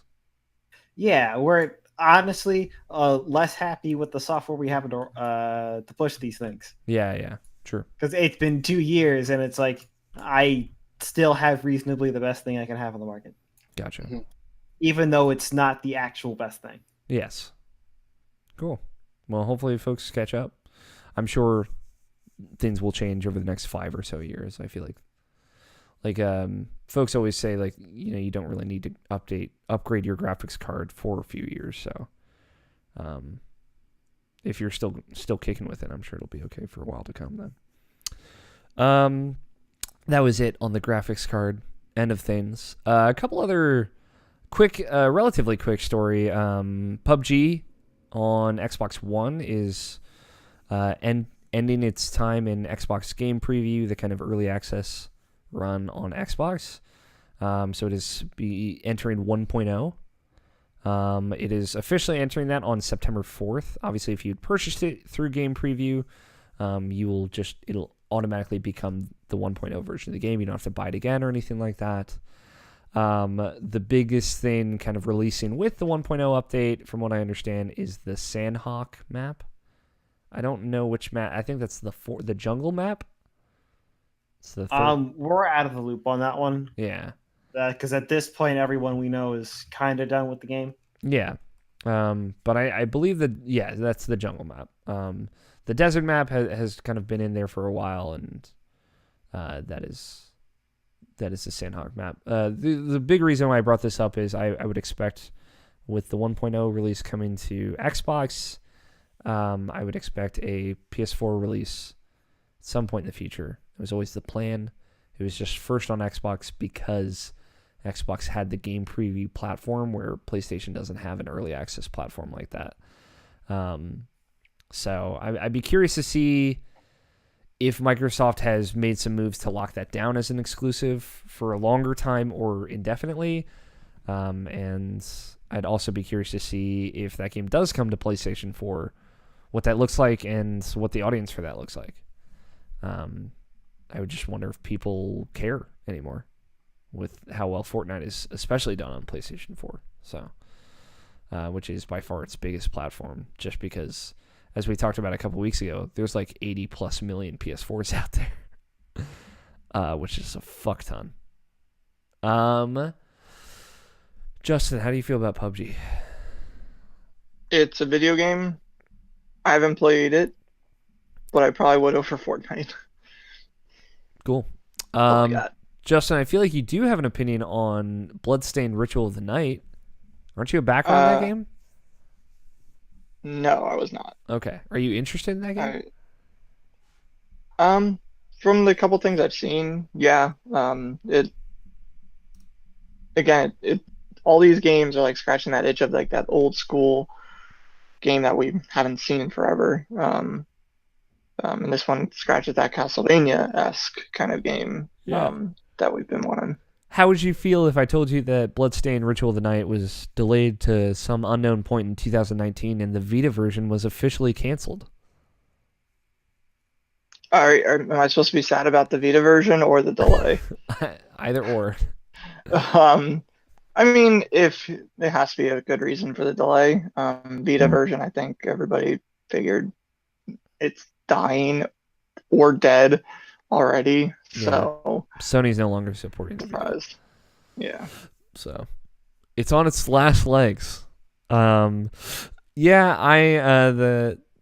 quote from Igarashi, the director, and who is mostly known as being the director of Symphony of the Night, said, we sincerely apologize for any inconvenience or disappointment, but rest assured we are working harder than ever to deliver a game we all made happen together. Please bear with us for a little longer, and I thank you for your continued support. But yeah, not a lot else to go on. No, it doesn't seem like there's any specific details as to why it was delayed. It was originally slated for this October. It was announced for a 2018 release early last year. So they had a pretty firm date in mind for a while. And yeah, it just kind of quietly delayed through, I think, a Kickstarter update. So yeah, it's still one of those original Kickstarter games. I remember when it was first kickstarted in like 2016, because they did like the Game Grumps like helped do that like launch stream and whatnot with Colin Moriarty while he was still at Kinda Funny, like way back when. So other quick hits, just 3 stories I'll just kind of slate out real quick. Windjammers 2 was announced. Any Giant Bomb fans know Windjammers. I'm pretty sure Giant Bomb is the reason Windjammers 2 is happening also, which is a weird world to live in. I'm not surprised. I'm not surprised either. I'm pretty stoked, honestly. All we know about Windjammers 2 is that it's coming to Switch and PC first, at least. It may be coming to other platforms. It's coming next year, 2019, and they had an awesome like animated cartoon announcement trailer, and it was really cool. But yeah, like Windjammers was this thing that it's like this 1994 game. What platform is it on originally, Tony? Do you remember? I don't know. It might be like a Genesis game, but it's like this weird sports. It's a Neo Geo game. That's right. It's this weird sports disc toss game that the Giant Bomb folks got way into and started streaming a lot, and then they started talking about it a lot, and then eventually Windjammers was remastered for PS4 and Vita, and now there's a Windjammers 2. That's really, like, that's honest to God how it happened, and I will believe no other story. But it's cool.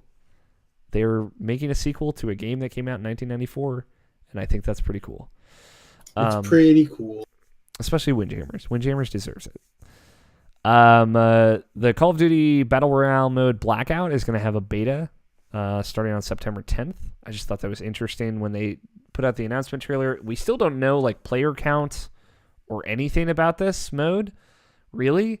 But they put out an announcement trailer, just said solo, duos, and quads. Not squads. Quads. Because that's more metal. Yeah, because it's so much more Call of Duty. But yeah, if you pre-order Black Ops 4, you will get access to the Blackout beta. I'm just very curious what this looks like, so I'm going to see if I can get pre-order access or beta access on September 10th and see if I can give some hot takes on the show. But yeah, if you're looking forward to that at all, that beta is going to start on the 10th of September, and there will be a Nintendo Direct next Tuesday on the 28th of August. There will be another Nindies Direct, so Nintendo Indies Direct. Keep in mind, the last one of these they did was like late March, early April. It's when they fully unveiled the Messenger as a kind of Nintendo Switch exclusive. Kind of. It's on PC as well, but and they showed a couple other really cool games back then as well. So some really cool things tend to get announced or shown, or just at least shown for the first time in these Indies Direct. So I would look forward to that.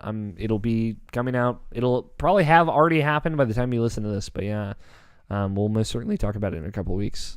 I would bet some of the stuff they announce or show there might be at PAX West, and I might be seeing it. So I don't know for sure. I'm just assuming that. All right, Justin. It's a fun watch, I'll tell you that. All right, Alex. Are you ready?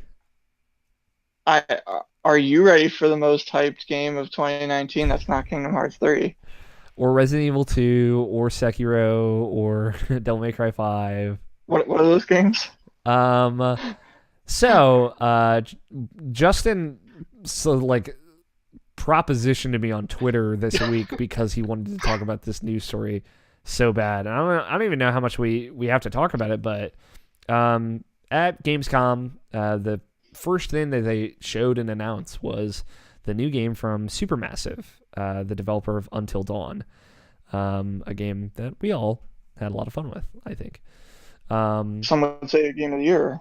Some would say that. You would say that, but I don't think I've made that my game of the year. I can't even remember. Probably. I don't think any of us would say that, but I liked it a lot. They announced a new title in the same style as Until Dawn called The Man of Medan. And it's a 2019 game. It's very much, it seems like an Until Dawn-esque game. You play a bunch of teens. You play as each character through different segments. Each and any one of them can die, and it's a spooky game. It's a horror game. It seems like a QTE-esque quick-time event adventure game. Again, if you played Until Dawn, it seems like that is exactly the kind of game that they're making. Yes. What is bigger is that this is going to be, the Man of Medan will be the first in a new franchise, I guess, that they're calling the Dark Pictures Anthology. Essentially, and correct me if I'm wrong here, Justin, they are creating a cinematic universe of branching cinematic horror games. So games like Until Dawn, and Man of Medan is the first of these. What's big is, I believe Namco is publishing this. Yeah, Bandai Namco. Which means it will be appearing for the first time on Xbox One and PC as well, I believe. Yes. Yeah, yes. So PS4, Xbox One, and PC becoming a multi-platform next year, sometime next year. We don't know quite when yet. And they're planning on, I think, what I heard was they're planning on putting out 2 of these a year. Does that sound right, Justin? That I did not hear. So maybe if that's the case, that'd be pretty great. And they have a lot of time on their hands because I mean, just Until Dawn, like the production value and all that stuff. And this one also looks kind of crazy. Um, that if they can put out 2 a year, that's kind of amazing.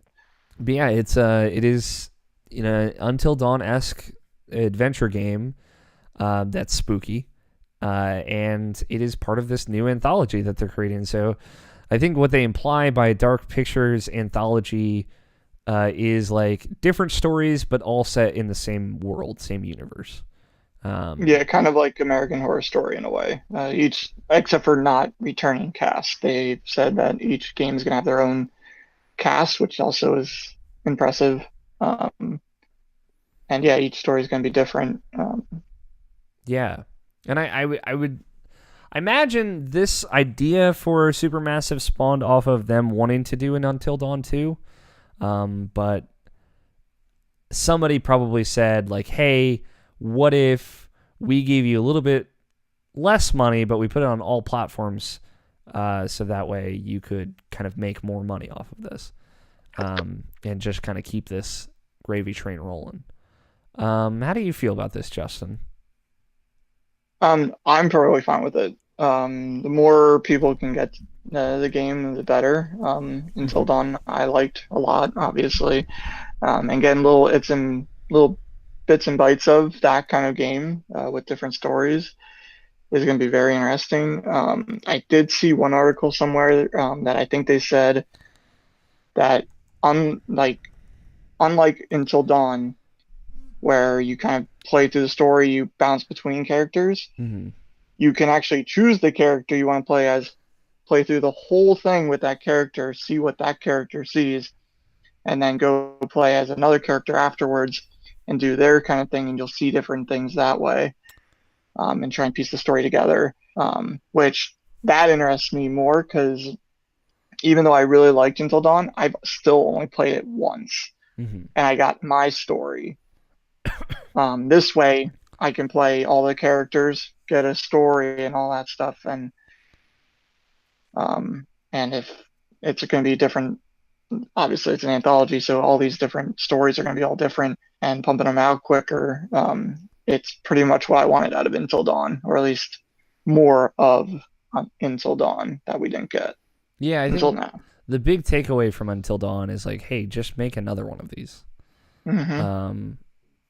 80s horror, let's go.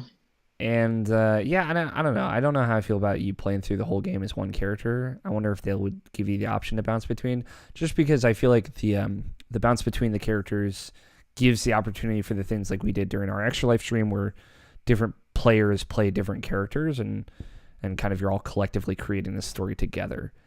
And you can all do different things that might go against the other players, but it's fun because those characters might do that. So No, yeah, that's the one downside, at least in my opinion. Like I said, I wish I was able to play as like Sam, let's say, and just kind of see more her story instead of all of a sudden now we're bouncing back to her after all that happened, but now we know that stuff happened, and she's the dumb one that doesn't know anything that happened, and going from there instead of kind of beelining like you are that character.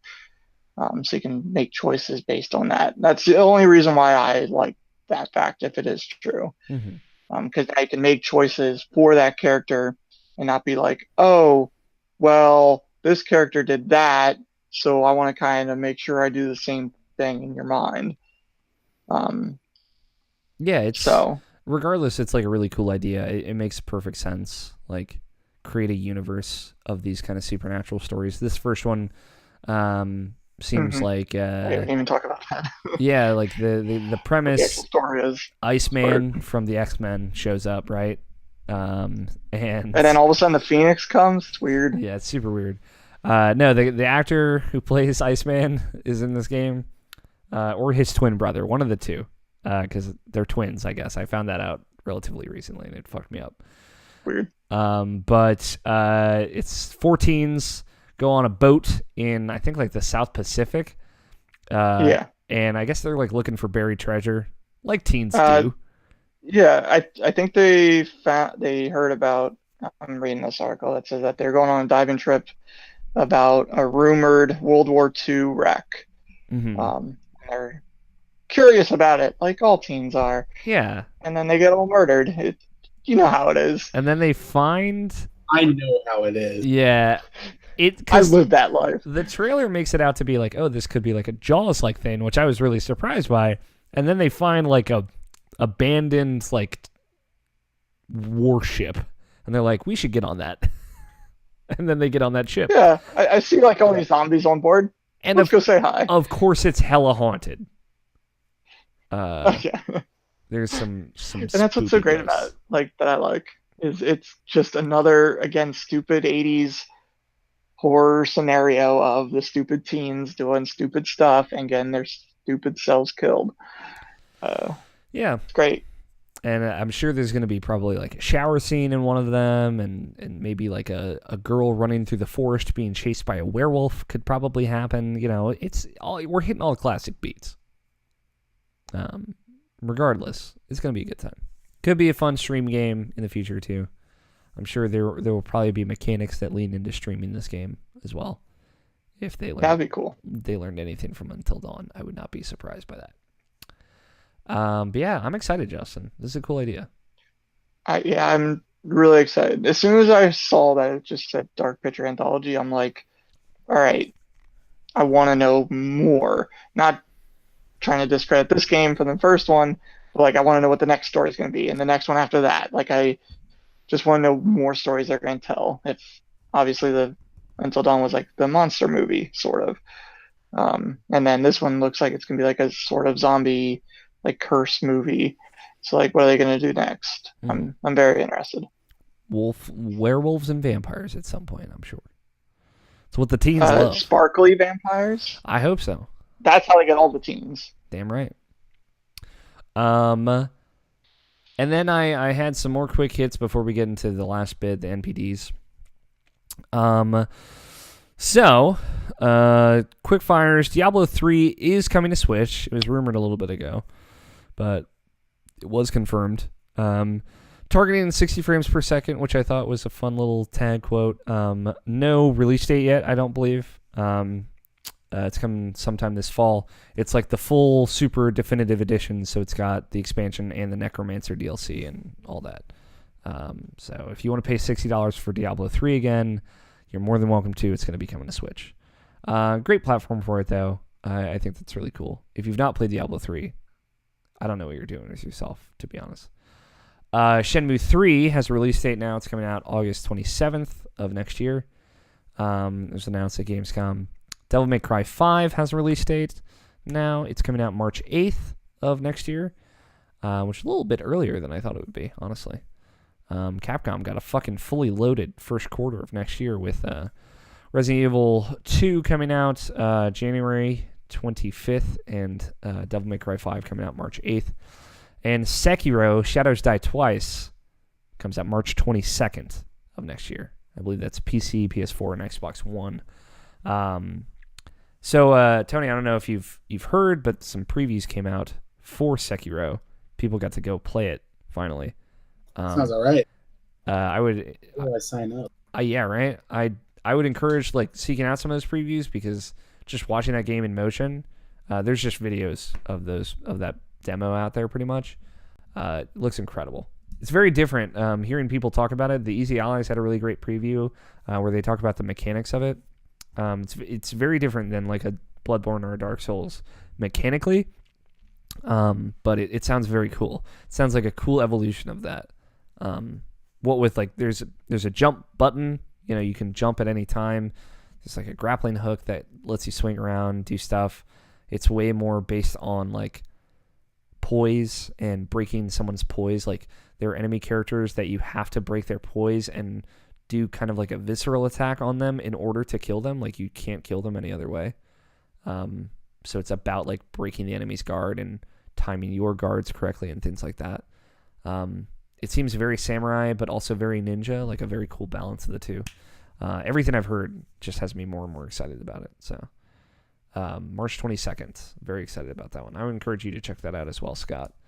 Anytime From Software is making a new game, I'm here for it at this point.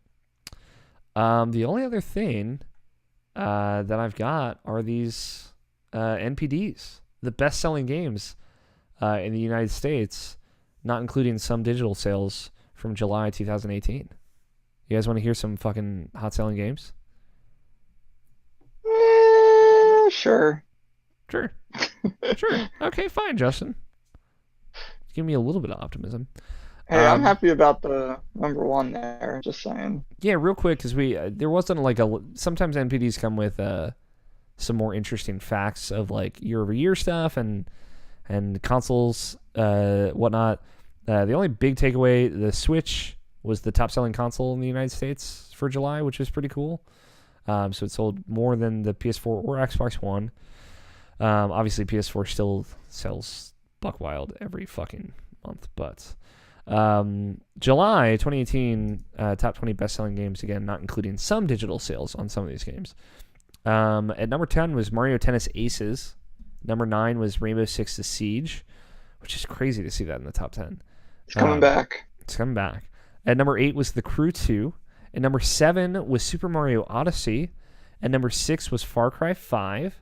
At number 5 was The Legend of Zelda Breath of the Wild. Again, crazy to see that game in the top 5 over a year after it's come out. Number 4 was Crash Bandicoot The Insane Trilogy. It had come out on Xbox One and Switch right at the end of June 2018, so that's probably why it's up there so high. Makes sense. Number 3 was Mario Kart 8. At number 2 is Grand Theft Auto 5. At number 2, which is buck wild. It's crazy. Like, come on, people. But, yeah, it's unbelievable. Maybe the most surprising of all, number 1, Octopath Traveler. Yeah. The best-selling game in the United States. That specific title did not include digital sales either. I know they had put out numbers saying that Octopath had sold over 1 million units in its first couple weeks. It did very well for itself, but it's cool to see it at number 1. Again, kind of Square Enix doubling down on that now. They're like, hey, we hear you guys. Fucking fine. We'll give you more of it. What was cool, there are some sales numbers of basically year to date, so the best-selling games of 2018 so far. In the top 10 out of those, Far Cry 5 was number 1, God of War number 2, Monster Hunter World number 3, selling very well. But at the number 10 spot on the list was Super Mario Odyssey, which is really cool. And number 6 on that list was Dragon Ball FighterZ. Very awesome. And then the best-selling games of the last 12 calendar months, without not necessarily the last year of 2018, but in the last year as in 12 months. Call of Duty World War II still number 1, but Mario Odyssey is number 5 on that list. Far Cry 5 is number 6 on that list. And God of War was number 10 on that list. So a lot of big, heavy-hitting sellers this year. But yeah, July NPDs. I'm a big fan of the NPDs. I like video games and numbers and whatnot. But that's it.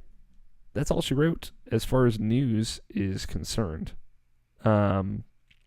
Let's take a peek in the mail sack. How's that sound? I'm gonna take a peek in your sack. I mean, I want you to. Always. You can Next tweet, time I come down. You can tweet your questions. Okay. At IrrationalPod with the hashtag IPQ. We'll read them on the show. And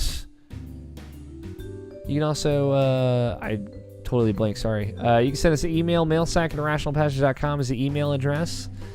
And you can leave us a voicemail at 404-590-1337. It's a voicemail line. We only got one Twitter question tonight, but that's okay. We've had a pretty lengthy show. I feel okay about that.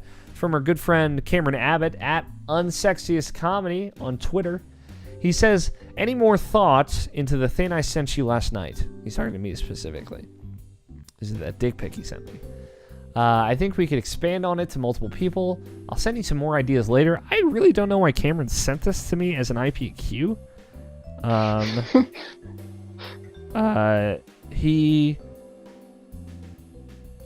I'll share with you what he texted me. He had the idea for a segment for Extra Life I'll run it by you guys. I don't mind workshopping it. The funny part was he sent me this idea and I said, I take it that's your RSVP then, because I have not sent out like the invitations or anything for Extra Life quite yet. Little do they know there is none. And I said to Cam, like, I'm glad. I continued to give him shit and said, I'm glad to see you assumed that you're invited. But yeah, no. I would, of course, invite Cameron. Yeah, he's probably. Yeah, he's a pretty cool guy. He said the idea for the game was who said it, Plank or Cam? Our good friend John Weingartner, Plank fan, as he is known on the internet, tends to say some wild ass shit. I don't know if maybe I could source an example real quick. Just like look for his latest tweet and you're good. Yeah, let's pull up a tweet. I was gonna see that or look in the Extra Life thread. You'll find plenty there. Honestly, his most recent tweet is totally perfect. It's spent 45 minutes explaining blockchain and crypto to an accountant at this wedding, which is pretty. That's like primo Plank fan right there. Let's see if we can. He also like replies to people and says buck wild shit. A tweet from a day ago was, real answers only please, where does breast milk come from? Again, primo Plank fan. So I don't know. So Cameron is basically assuming that he says as buck wild shit on the internet as Plank fan, and I just can't believe that. I just can't. No. Can I have a tweet war at Extra Life or something? So maybe a tweet war. We could see the beginnings of a tweet war happening at Extra Life. Who knows? But yeah, I just don't know, Cameron. I feel like he said maybe we could expand it to more people. Maybe like who tweeted it? Like a hentai retweet account or Justin? Definitely Justin. Probably Justin. You say some raunchy ass shit. I think it's safe to say. If I even post anything. Now we did in the mail sack. We did also get a voicemail from someone we have not gotten a voicemail before. Let me see. Is it gold PR? No, it's our good friend Jake Nichols, who used to send a tweet in. I have not screened this, so we're just gonna play it. It's 1 minute and 9 seconds long. It can't be that bad. 1 minute and 7 seconds of hate speech. It could be. In which case, there will be a hard cut in the audio version of the podcast. Live version though, you're getting it. No, Jake's a good boy. So here's a voicemail from Jake Nichols, friend of the show. What's up, IP boys? This is Jake Nichols.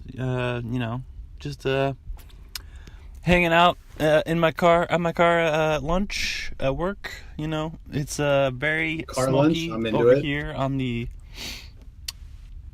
western side, the Pacific Northwest. Oh wow. There's tons of fires going on right now, so everyone's walking around wearing surgical masks because the smoke is so bad. Jeez. So I know PAX West is coming up, so just a fair warning that there might be some smoke. Hopefully it clears by then, but last year we had the same problem and it lasted for a while. So I wanted to ask Nabishin a question. We'll have to answer for him. Just to rank his favorite LaCroix flavors. Like what are order them out. For me, I always go with orange. Orange is always the staple. Anyways, hope you all are doing well. And yeah, talk to you later. It's weird to hear Jake's voice because I've never actually heard him speak before. For folks, We should have actually Jake. For folks who don't know, Jake Nichols is a LaCroix boy. He's out on the disgusts me.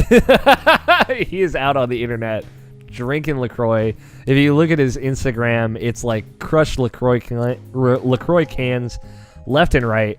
Justin, I feel like there's no better person to stand in for Nabishin to answer Nabishin's favorite LaCroix flavors. Oh yeah, my favorite LaCroix flavor is hey Scott, what was the one we drank? Piss. Well, the one we drank wasn't very good, Close. but the can was all right. Okay. Yeah, that tasted pretty good. Let's see. I'll pull up some flavors here. I know Nabishin has told me, man, there are a lot more flavors than I thought there would be. I know Nabishin likes lemon. That's one of his more enjoyed flavors. Lime LaCroix is best LaCroix. He also likes, like, I think there's one that's like passion fruit. Yeah, well, we all know Nabishin is a man of passion. He's a passionate man. That's why he's on this podcast. We all are. We're all passionate folk. But he is irrational. Someone say irrational. Yeah. He also likes cran raspberry. I might be speaking out my ass on the cran raspberry one. But I know he likes lemon. And I believe if there is a passion fruit flavor, he does like that as well. I don't know what his favorite is. I remember lemon was his favorite at some point. But I don't know if it still is. Jake, what is your favorite LaCroix flavor? Let us know. We did get a kind of late to the game I just saw that. tweet. Justin was added in it. So also, I like the voicemails, folks listening. I do appreciate more folks taking the time to send in a voicemail. Basically, for reference, what Silver PR and what Jake did, they recorded an MP3 file and emailed it to the mail sack. So that way it would sound a little bit better and it was a little bit easier for them to do. So if you're worried about like long distance feeds with the voicemail line or whatever, that's an easy way around it. So, we got a late game entry from Silver PR at Silver PR on Twitter. Our good friend JC Ramirez. It's weird to call Silver PR by his name, but in our hearts, Silver PR or Silver NYC, depending. He says, "Hey Justin," he used the IPQ hashtag. "Hey Justin, I finished Naruto Shippuden canon this week. Should I feel proud of this? Also Boruto. Should I invest my emotions on the next saga?" Whoa, hard no from Tony. Wow, Tony, jeez. Tony, I thought you liked Boruto. It was okay for like 12 episodes. Okay. I feel like, that's going to be their next fucking money cow. So. Yeah, it could be. There's some other ones going on that are getting pretty big. But to answer his first question, I don't know, do you? After watching every episode, including the shitty filler episodes, sometimes I didn't feel proud. So, last episodes are nice. Slow round out. And Boruto, well, yes and no, like Tony said. And this is why I'm kind of enjoying it. Do you miss the early days of Naruto? Like that first season when he was a kid, it was just missions and doing stuff like that, not a freaking war that goes on for 300 episodes. It was a war, Justin. Yeah, a 300 episode war. Yeah, dude, wars last a long time. Well, good for it. I miss the good old times of fighting Zabuza and like other fun stuff, That's Boruto right now, pretty much. If you do miss it, watch it. For some reason, and I don't know why they did it, they just did the movie in the anime, like as episodes. It freaked me out for a second. I'm like, why are they doing this? But that's where they're at now. But yeah, it's up to you. If you want more Naruto, then watch it, especially if you missed that, like I said, the old stuff. That's all I got. I think you should be proud. Naruto is a great series. It's an epic. It's a long journey. But I think it's a fun ride. Like, I know really long anime gets a lot of shit, but I think Naruto does a really good job. Obviously, like, it has a lot of filler and it's poorly paced because of that. Like, it kills the pacing of that show if you're watching it episode to episode, especially if you were watching it week to week as a show as opposed to reading it. But obviously reading is always the better way to go about it with like shows that are inspired by manga, because it's like the original source material, no bullshit, it's just the story. written out. Unless it's Bleach, which apparently, according to Nabishin, has nothing but bullshit at some point. It just escalates every time. Yeah. But I think Naruto, like, I used a filler guide to watch Naruto. Watched all of it up until a point, and then because I'm weird and I like to watch the dub, but then I read through to the end, and I had a great time. And yeah, I think it's a fun ride. Like I said, it's just crazy. I know it gets like buck wild at the end where they're just like fucking blowing up mountains, and it's Dragon Ball Z by the end of it. But I think the build up to that point is really rewarding and has a lot of really great emotional moments, and like you really do see this kid go from like barely able to do one thing to being like someone who's really, really strong and really, really powerful and believes in himself. Believe it, haha.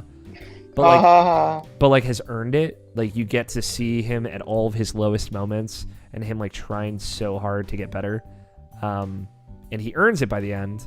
And it's really powerful. Like I think like it is a really uplifting story of like sticking with your dreams and never giving up on your aspirations, never giving up on your friends. And it has a really great emotional payoff at the end. Like the whole way it ends with that last fight between those two characters, I didn't necessarily anticipate, even though it was obviously building to it. But the way that story kind of wraps itself up, I thought was really sweet. In my opinion, having not watched any Boruto, you don't have to watch Boruto. Like that story has a very clear and definitive end. And even if it carries on with new characters and like you get to see more of that story and that relationship, kind of like you can walk away at the end of Naruto and be completely satisfied. For sure. So, but if you do want more, like I said, that you've missed those early days. You get to see Naruto being a dad, and that's fun. Horrible dad. A bad dad, He's not but a good dad. yeah, you gotta. He's a bad dad. You gotta figure out how you're not birthed into being a good father. You gotta figure it out. So I don't know. I like the idea that it's that Boruto is as much about Boruto coming into his own as it is about Naruto also trying and failing and having to learn something difficult all over again, which is being a father. So, that's it. That's it for questions. Thank you everyone for the lovely questions. I do want to take a moment and say congratulations to our friend Andrew Taylor. He got married tonight. To his lovely Congratulations. fiance, Liza. So congratulations, Andrew. We love you very much. And that's it. That was the last little nip in it. A couple quick closing things. If you like the show, you should follow it on social media. It's the best way to kind of keep up with the show and IrrationalPassions.com. On Twitter, we're at IrrationalPod. And on Instagram, it's just Irrational Passions. Tons of great stuff goes up on those sources all the time. Thanks to the wonderful social media editor, George Cruz. So he puts a lot of work into it. So you should go check those things out. And if you like the show a whole lot, you should go rate and review it on iTunes and Stitcher and Google Play. It's also now on Spotify. So if you're on there, I don't know if Spotify has a rating system because I don't use Spotify, but if they do, we'd appreciate it if you rated us there. Rate us highly. Go check out Inputs and Get Acquainted, the other shows on the site, as well as Irrational Passions Presents, which is now also on podcast services. So it's another kind of feed for audio features that we're going to be doing going forward.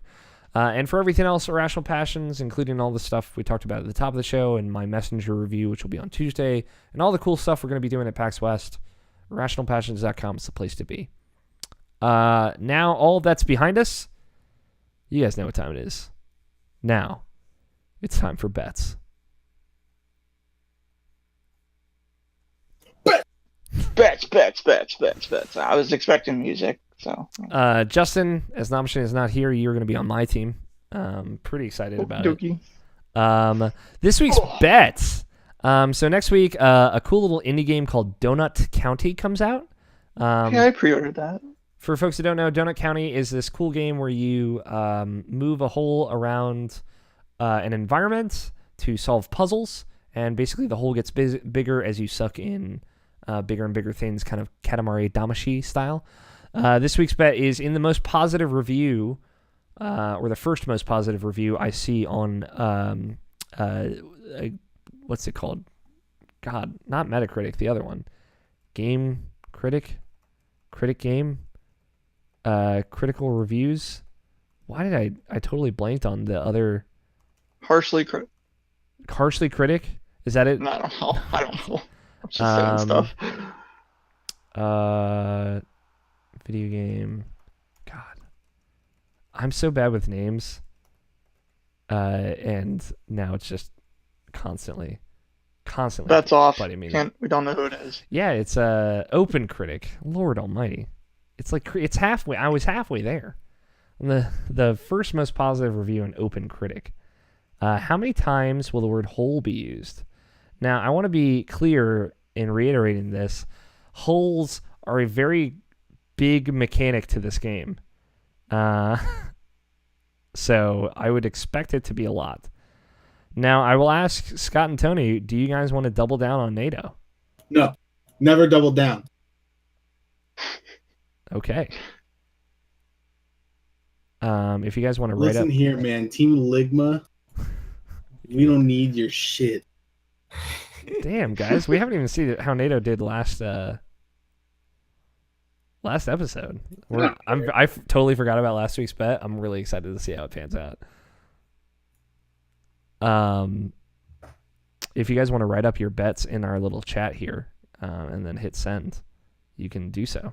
Not gonna lie, I completely missed what the bet was because I was moving colored orbs around. Okay. In the top, most recent or top most positive review on Open Critic for the game called Donut County, which is a game I heard this part where you make holes and whatnot and solve puzzles. How many times will the word holes? Oh, okay. Now this is hole and holes, so both plural and singular. Got it. Okay, thank you. Sorry. And I expect it to be a lot. I honestly don't know. Obviously, no one fucking knows with a bet, except for NATO. I'd like to think NATO has a firm number. He's the one that wrote the review. And it'll have been NATO's review. I don't want to be selling out or anything like that, but if you guys are interested in the game, this might help a little bit. Mm-hmm. If you pre-order it on PS4, you get an amazing theme. Yeah. Of a raccoon playing what looks like just a game, sitting on the toilet. It's great. Yeah. So great. Because raccoons are a central figure in Donut County. Yeah. All right, I'm just moves around. I'm just missing one from Scott here. I should have put. Oh, I didn't hit enter. There we go. Cool. Ooh, a good spread.